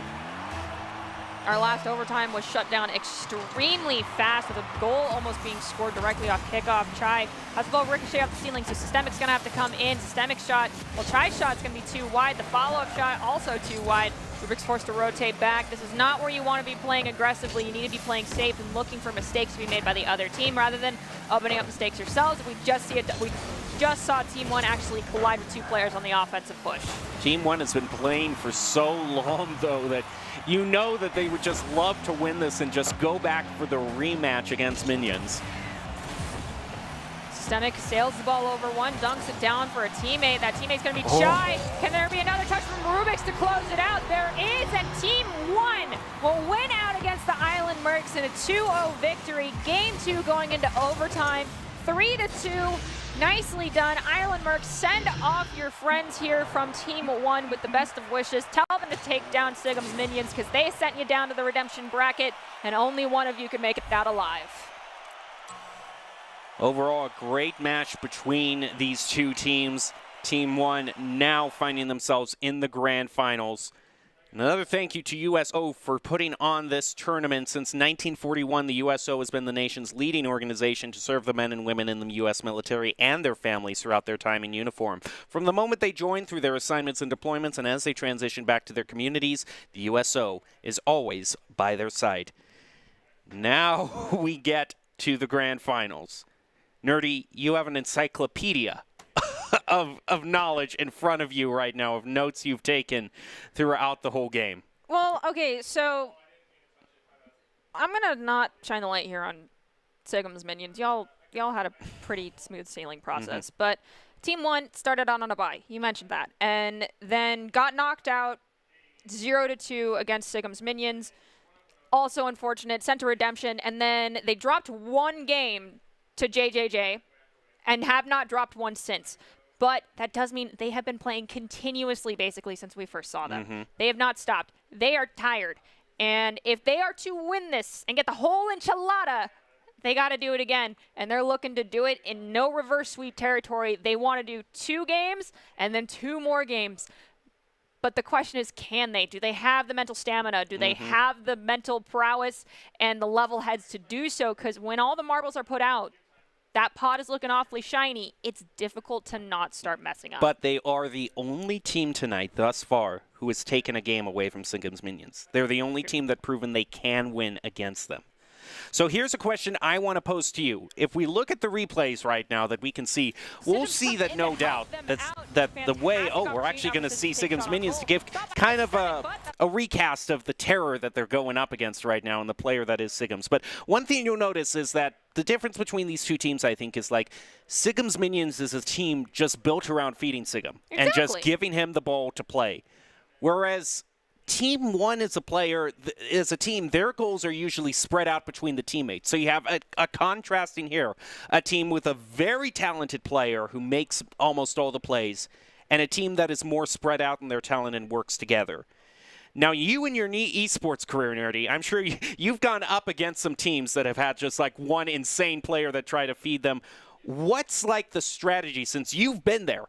How do you kind of dislodge that team structure, if you will, a team that's built around one player making all the plays? Well, if anyone has been here for a long time, you know that my realm of practice is Overwatch, and typically you scout that team and you figure out what that one playmaker player plays. And it's been done to us as well in my early years here on the squad. But when that playmaking player has a very limited pool of heroes, all of which are very counterable by maybe 1 or 2 different heroes, you make it impossible for that human being to have any fun on their main heroes and force them to do something else. In this case, in the realm of Rocket League, I will suggest you do not allow Sigums to have free reign over boosts. You take those away because those are quintessential to his aerial play that most teams have struggled to shut down. On top of that, you do the other thing that I like to do, which is boon them on the mental. And to do that in Rocket League, you demo them and send them to the respawn screen. And you know what else does that? A bracket reset. Oh, yes. Again, just a quick recap over everything that has here. U.S. military active duty from Guam, Japan, South Korea, Hawaii, and Okinawa in a double elimination bracket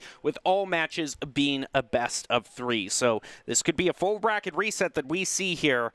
And they're playing for the prizing for that first place prize of $600 split between the two teammates, but whoever loses here is still going to get $400. Not bad for just a day of playing Rocket League, if you ask me. Most definitely, and it only took half your day away. But I really do think you hit the nail completely on the head with that boost, and you deny them to do their specialty right now. Most definitely. And that definitely. is the aerial play. So has Team 1 caught on to that? Will they able to do it, or will Sigum's minions, with the help of Sigums, just run away? It's all led up to this. Let's see what happens. Rubik's with the pass over to Systemic is not going to find that right now. Now the ball gets over into Sigum's hands, which is very dangerous territory indeed. But Rubik's answers that back. They're able to take it away from him. Sigums rotates away to get boost. But is he going to get back quick enough? Chai trying to flick it in. And overall, Team 1 is off to a pretty impressive start against the undisputed top team. The clear finally happened, and the boost at the mid was left for Sigums to grab. Ball is in Team 1 territory. Cocoa Puffs elevates. They unfortunately will lose possession. Airstrikes comes in to try and send the ball towards the net. It will be sent to the side by Chai, who dunks it over Sigums. Sigums grabs another boost. Not something we want to see, but Chai grabs the midfield boost. Boom! Beams the ball into the net, and that is goal number 1 for Team 1. Ooh, a good start for them. And they have been the only ones, like I said earlier, to beat Sigum's minions. So now with Sigum's minions on the back foot, we'll see where things go from here. 4 minutes and 20 seconds is a long time to maintain a lead. Sigums will actually win the kickoff, but it's going to be popped up by Systemics, followed up by Rubik's, and then Systemics again. Rotations are a little rusty for Team 1 right now. Looks like they cleaned that up. But that double commit, that's worse. Come on, oh, but Coco manages to push Systemic out of the way to prevent that goal from happening, and now Airstrike's going forward. It's going to take out Systemic as they go forward with possession. Ball gets popped up from Coco to Sigums. Sigums just has to play it around Chai, but Chai tips the ball to the midfield. Now Chai has control of the ball yet again, playing it around Airstrikes. Cocoa Puffs left to defend. Now it's in Sigum's hands. Can someone take it away from him, or is he going to dribble it up the field? He is such a terror with that, and effortlessly gets it in there. A complete solo play by him. This is why he's the top player in the tournament. That is terrifying. That was, yeah. Okay, I see you, Sigums. Now we're tied at one side. 3 minutes, 38 seconds left on the clock here in Game 1. And if you have just now joined us to see this game, if Sigum's minions walks away with a victory here, they put themselves at match point and tournament point. However, if Team 1 wins and they win this first best-of-3 series, they have to do it all over again. Sigums with the shot there, and it's now going to continue to move the ball up the field. Can Chai defend here? Elevates up, but doesn't quite get. Lucky for them, Sigums is rotating back. Actually a little bit angry with Cocoa Puffs there. You can see there, because Cocoa Puff took the boost Sigums was looking for. And when Sigums doesn't have boost to play, now he is effectively grounded. He picks up the boost again, though. So can Systemic make the play here? Sigums going forward. They're losing out on that boost, but a triple commit from Team 1 is not what we want to see either. Airstrike comes in. That mega boost already taken away by Team 1. That's at least good. They're starving resources. The ball does finally cross that stripe. That's going to be another goal for Sigum's minions. Just all the plays, almost all of the plays have just been completely solo play by Sigums. Shut them down. See what they can do here. Sigums wins the kickoff, but Rubik's is waiting back there. Systemic with another punt over to the side. Rubik's unable to win that 50-50, and dangerous here. They're having to rotate back a bit too late for my taste. But they are unable to find the goal there, so it's still just going to be a 1-goal lead. Team 1 can still equalize this, but the question is, will they do it? As Chai pushes it down, it goes down to Cocoa Puffs. Not gonna find, actually, yeah, does get the clear they were looking for. Has to go up against Sigums, who wins that 50-50, but isn't able to keep playing off of that. This is your opportunity here. Now Sigums is rotating back. Trying to do a bit of disruption to stop his aerial play. Rubik's takes it away from him. Airstrikes credited with the shot on goal there. Sigums again has plenty of boost. The opportunity gets it taken away from him. And he's out of boost right now, so you want to take that halfway boost there, but not able to get it. And We have Rubik's take the shot, but they're disrupted by Cocoa Puffs. There was a triple commit in that goal area, though, so there could have been easy follow-up for Team 1. They just couldn't find the footing to do so. Sigums at the midfield looking for an opportunity to play disruption. Whiffs it. Airstrike now chips in. Can't get a touch on that ball. Chai now looking to chip the ball in. Can't do it. Triple commit yet again from the Team Sigums minions. Not going unpunished by Team 1.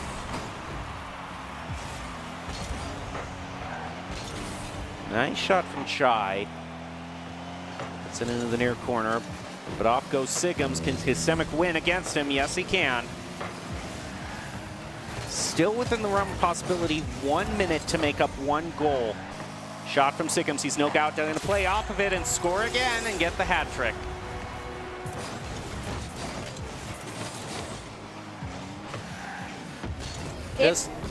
Team 1's got to make some magic happen here if they want to walk away with a Game 1 victory, I think. I mean, 2 goals, 50 seconds, not impossible, but they basically need a kickoff goal. Uh-oh. It's like they heard me. My heart skipped a beat there, especially after you called it out. And now Sigums back in control of the ball. No! No! Clip this human being's wings! Rubik's Systemic, you gotta do better than that right now. You can't double commit. Chai carrying the ball forward, has their teammate there. I believe that was Systemic trying to go for the play, but they unfortunately this is another goal. Really, what can you say at this point?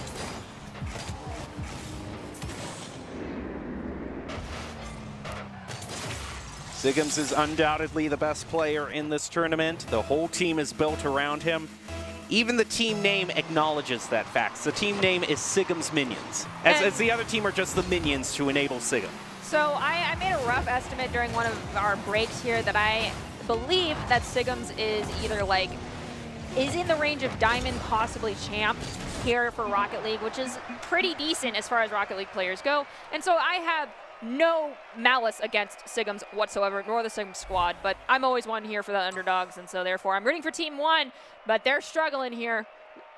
Oh, okay, he's Grand Champ. All right. I was okay, even that at explains the that's answering a few of our questions right there. I think we've solved the mystery. Yeah, so Sigums is Grand Champ, and they told their... Say that again? Oh, sorry. Production thinks that Sigums is Grand Champ. That's quite a qualifier to leave out until the last moment, I'm going to say. As I said, my rough estimate's probably Champ or... At least Champ or Grand Champion, I would say. But no way SSL. I'm just not giving that to you, okay? So I have no malice against Sigum's minions, nor Sigum, nor that team as a whole. It's just I'm always one to root for the underdogs. It's just the type of person that I am. As casters, we like close games. I'm rooting for Team 1 here, and they got to bring this one back in their favor, because right now Sigums is at tournament point, and I don't want that. And he always has boost is the thing. He's never boost starved, which we've talked about. So what? So we actually, they're taking a little bit look at his record. Production's been doing some investigative work for us. ROCS regional champion. So, I mean, what can you do? Shut down the champion. Send someone away to just steal boost and make Sigum's day a little bit worse. But Cocoa Puffs is a great win off the kickoff. Rubik's comes in, steals it away. Sigum's elevating. He's going to try and drag this one down, keep it away from Systemic. They do exactly that with the follow-up from Airstrikes. Rubik's, though, getting the save off Airstrike's shot on goal. Sigums with a shot there. A little bit of a flip back. Look at this, though. Well-placed shot. A double commit on the save. And Chai! It's punished by Chai. They're back in the lead. All right. This is borderline identical to how Game 1 went, though. That's the problem. That is true. Team 1 got the first goal within the first minute, and then it just all went awry from there. See if they can put more goals up and play keep away from Sigum's minions. He gets the first tap on the soccer ball, so no surprise there. Cocoa Puffs, pretty well-placed shot for his part, too. Airstrike's now looking for the follow-up. Nice play by Chai to keep it away from him. Ooh, I don't quite like the way they were bunched up around that goal there. A little risky for Team 1. Plenty of time for the ball to be taken away here. You can see Systemic definitely was trying to go for the interference there, just didn't read it quite correctly. But I like the idea. Airstrikes goes for the shot, it's pinched off and saves Systemics. Almost there. Had an opportunity. Sigums rotating back. Now Sigums doesn't have any boost here. He picks it up though. Now we're gonna head up the wall. There's one person rotating back. It's Rubik Shark. Gets the tap that he needs to. Shy to rotate back and puts it back into the corner. A very tenuous lead for Team 1. And just one person, Sigums, right now with the ball. Oh, they break it away from him though. Take away the corner boost as well. Coco though flicks the ball to the mid. Double commit by Team 1. Makes it a little easier for Airstrikes to get in and help out Coco Puffs. Airstrikes though tries to do some funky movement and ends up losing possession, but doesn't have boost. He falls out of the air. And a double commit though. Stop, you're hurting us, Team 1. They're making these crucial mistakes at the one moment they don't want to, but they're still the lead in the breakaway to 2-0. We might go to a game 3 here after all. It's tenuous, but it's possible. Question is, can Team 1, we've been seeing some cracks in their armor though. Some crucial double commits when they don't want them. The ball passed back over to Sigums, who has full boost. He's gonna play it down. Chai, great effort there, but Sigums doing what he does.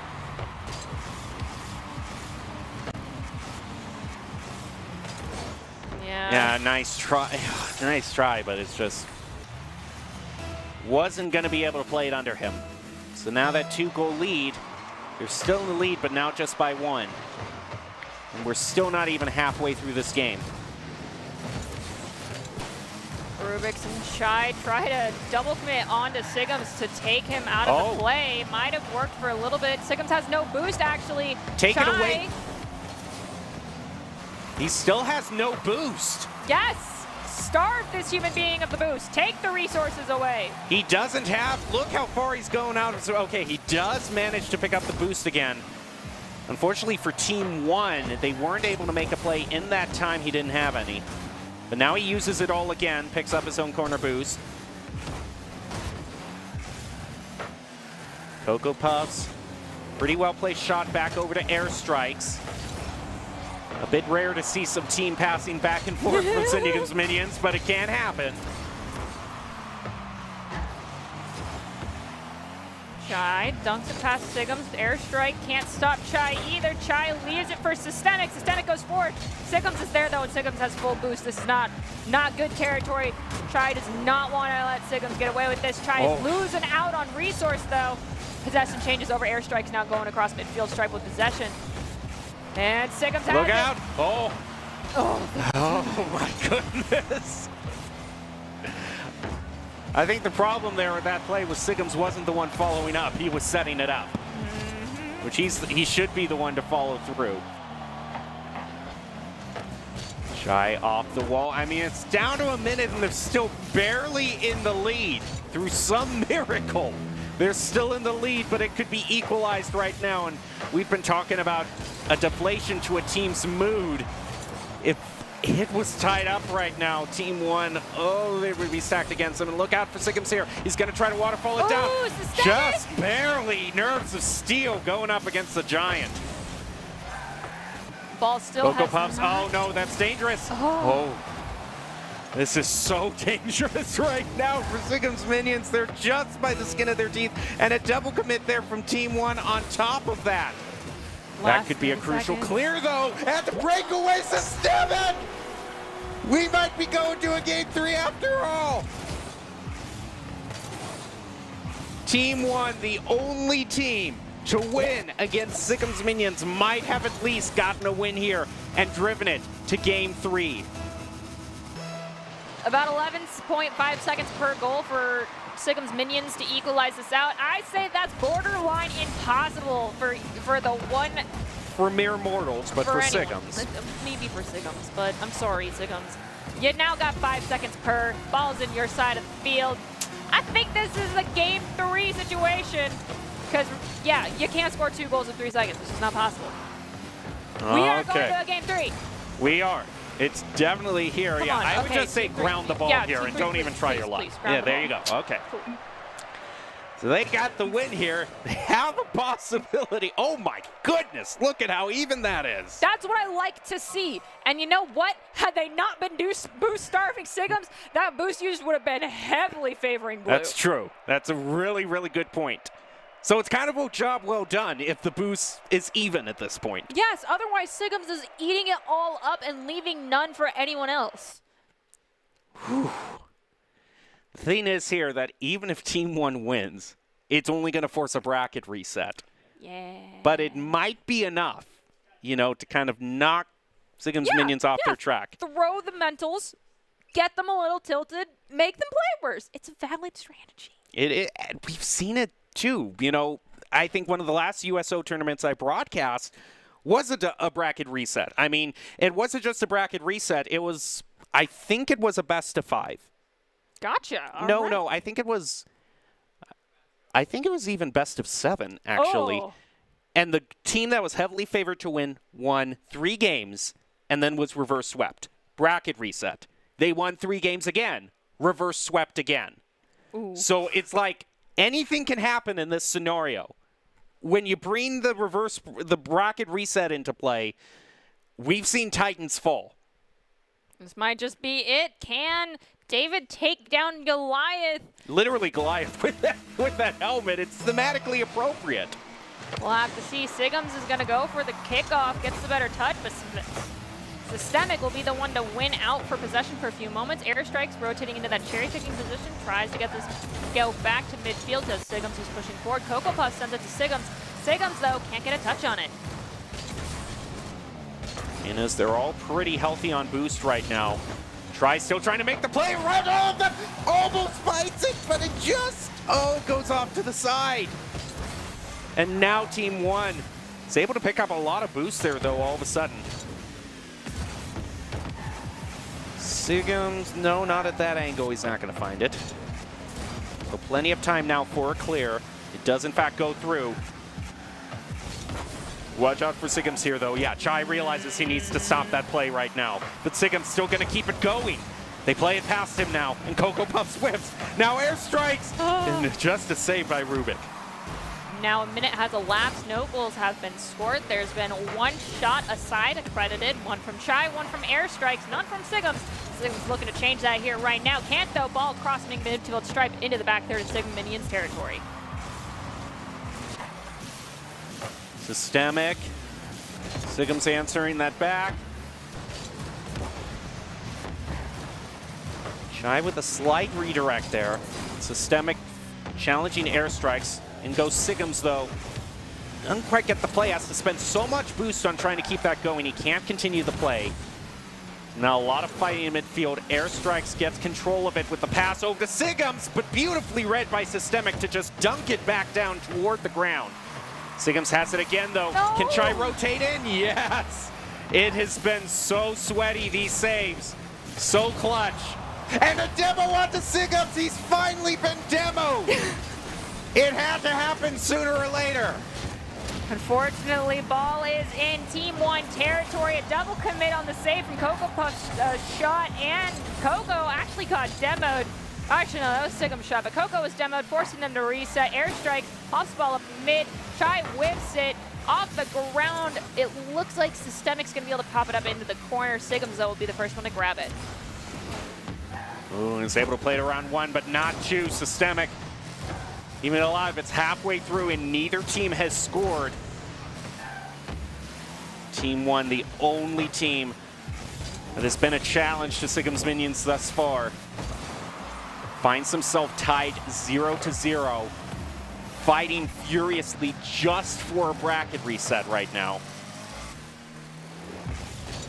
Oh, Siggins with possession again, gets booped out of it. Coco comes in to help out their teammate. Siggins, though, has already gone back to the mid because it's the only place they're really easily getting boosted. They managed to snag it here in the corner. Not something you want to see. Team 1 letting Siggins get away with. That's another shot on goal, but it's saved nonetheless. A theme from Siggins that I saw that I really liked is you saw he was at 80 boosts, but he still drove over the 100 boost just to deny it from the other team. I mean, it's more important at that point.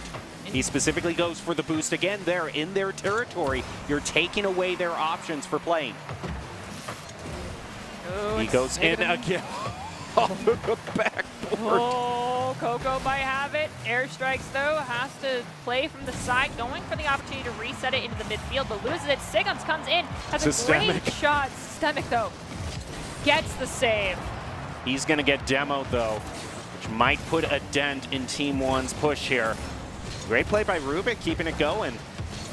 I gotta say, Chai is kind of a very good foil to Siggins. Like, if you look at the activity feed, they've both been kind of the main playmakers for their team. I have Chai down here as one of my players to watch at. Oh no, though. We've got less than a minute. No scores on the clock. This is risky territory. No definite person in the lead here. Basically, I would like to see that. It's going to be whomever finds this next goal is probably going to walk away with this victory. Is it going to be a bracket reset, or Siggins Minions going to walk away with the victory? We've got 30 seconds to find out, and my anxiety is very high. Team 1 has been defending all this time. Has to go up against Siggins. It just gets pinched off to the side.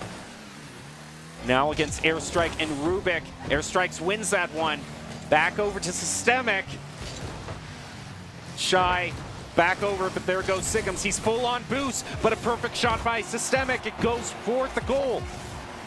The save, we might go into overtime there. That could be the key play. Siggins, can you rotate back? Me? Are you kidding? Nope, that's it. That's it. Ball's going to hit the ground. Oh! All right, I called it pseudo earlier. It's whomever gets the next goal wins. Well, now it really is whomever gets the next goal wins, as this is overtime, 0-0 on the clock. If Siggins Minions gets this goal, they walk away with with everything. That is it. They get their $600 and they have a nice day. But if Team 1 scores this, they win out this first best of 3, and we go back and do it all again. Well, let's be real. Siggins gets 500, the other two get 50, if you were just dividing it up on performance. Oh, that would be so mean. But I mean, the team is named after if they're trying to defend again. Oh, Team 1, you've been letting too many nail biters go through. Oh my, Siggins has the boost, has the opportunity to play here. Just barely, and it's actually going to be Airstrikes instead of Siggins, who gets the goal in the end. The champions win in overtime, and that is going to be the end to our tournament. Oh boy, what a game. Yep. Yep. Team 1 was just scrambling the whole time. And let the record show, those total shots on goal extremely skewed, because there was so few shots on goal that entire game. At least that game 2. Well, it's a 2-0, but no, it's a 2-1 actually. Team 1, don't deny them that credit. Yeah, they got a win there, and that's big. I mean, they played their hearts out, and they're still going to walk away with $400. Mm-hmm. So they still get the cash player of the prize. But Siggins Minions, and you can't deny who the top player is, they get the $600 and win the Indo-Pacific Championship. Okay, now is the time that we once again thank the USO for being the nation's leading organization to serve the men and women in the U.S. military and their families throughout their time in uniform, from the moment they join through their assignments and deployments, and as they transition back to their communities. The USO is always by their side. Now is the time that we pick a player of the game, and you know who doesn't count.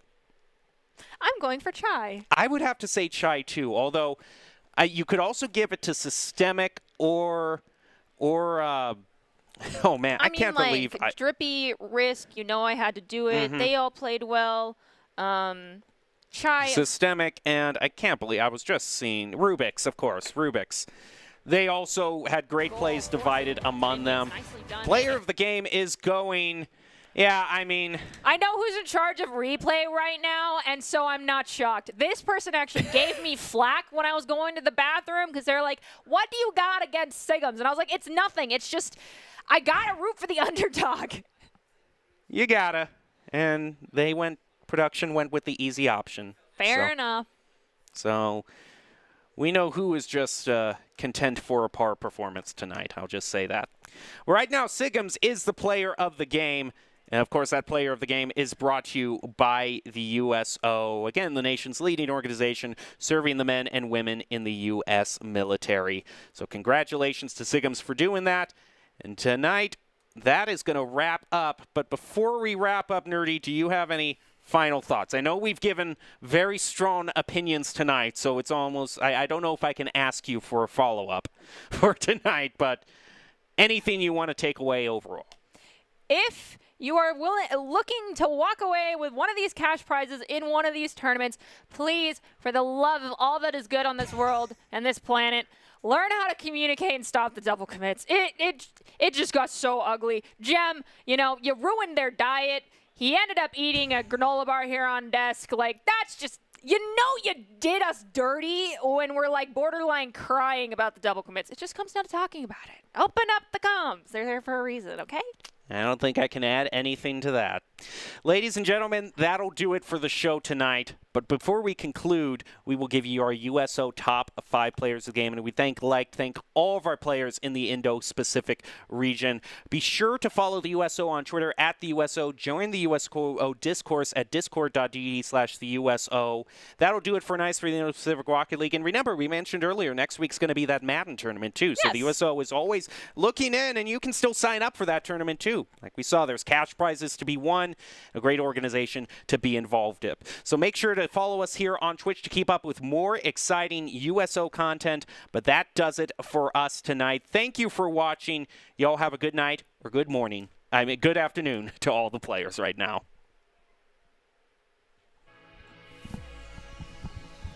Islanders back off very quickly to go for the reset, but it took all of them backing off, and J5 tried to create a goal-scoring opportunity.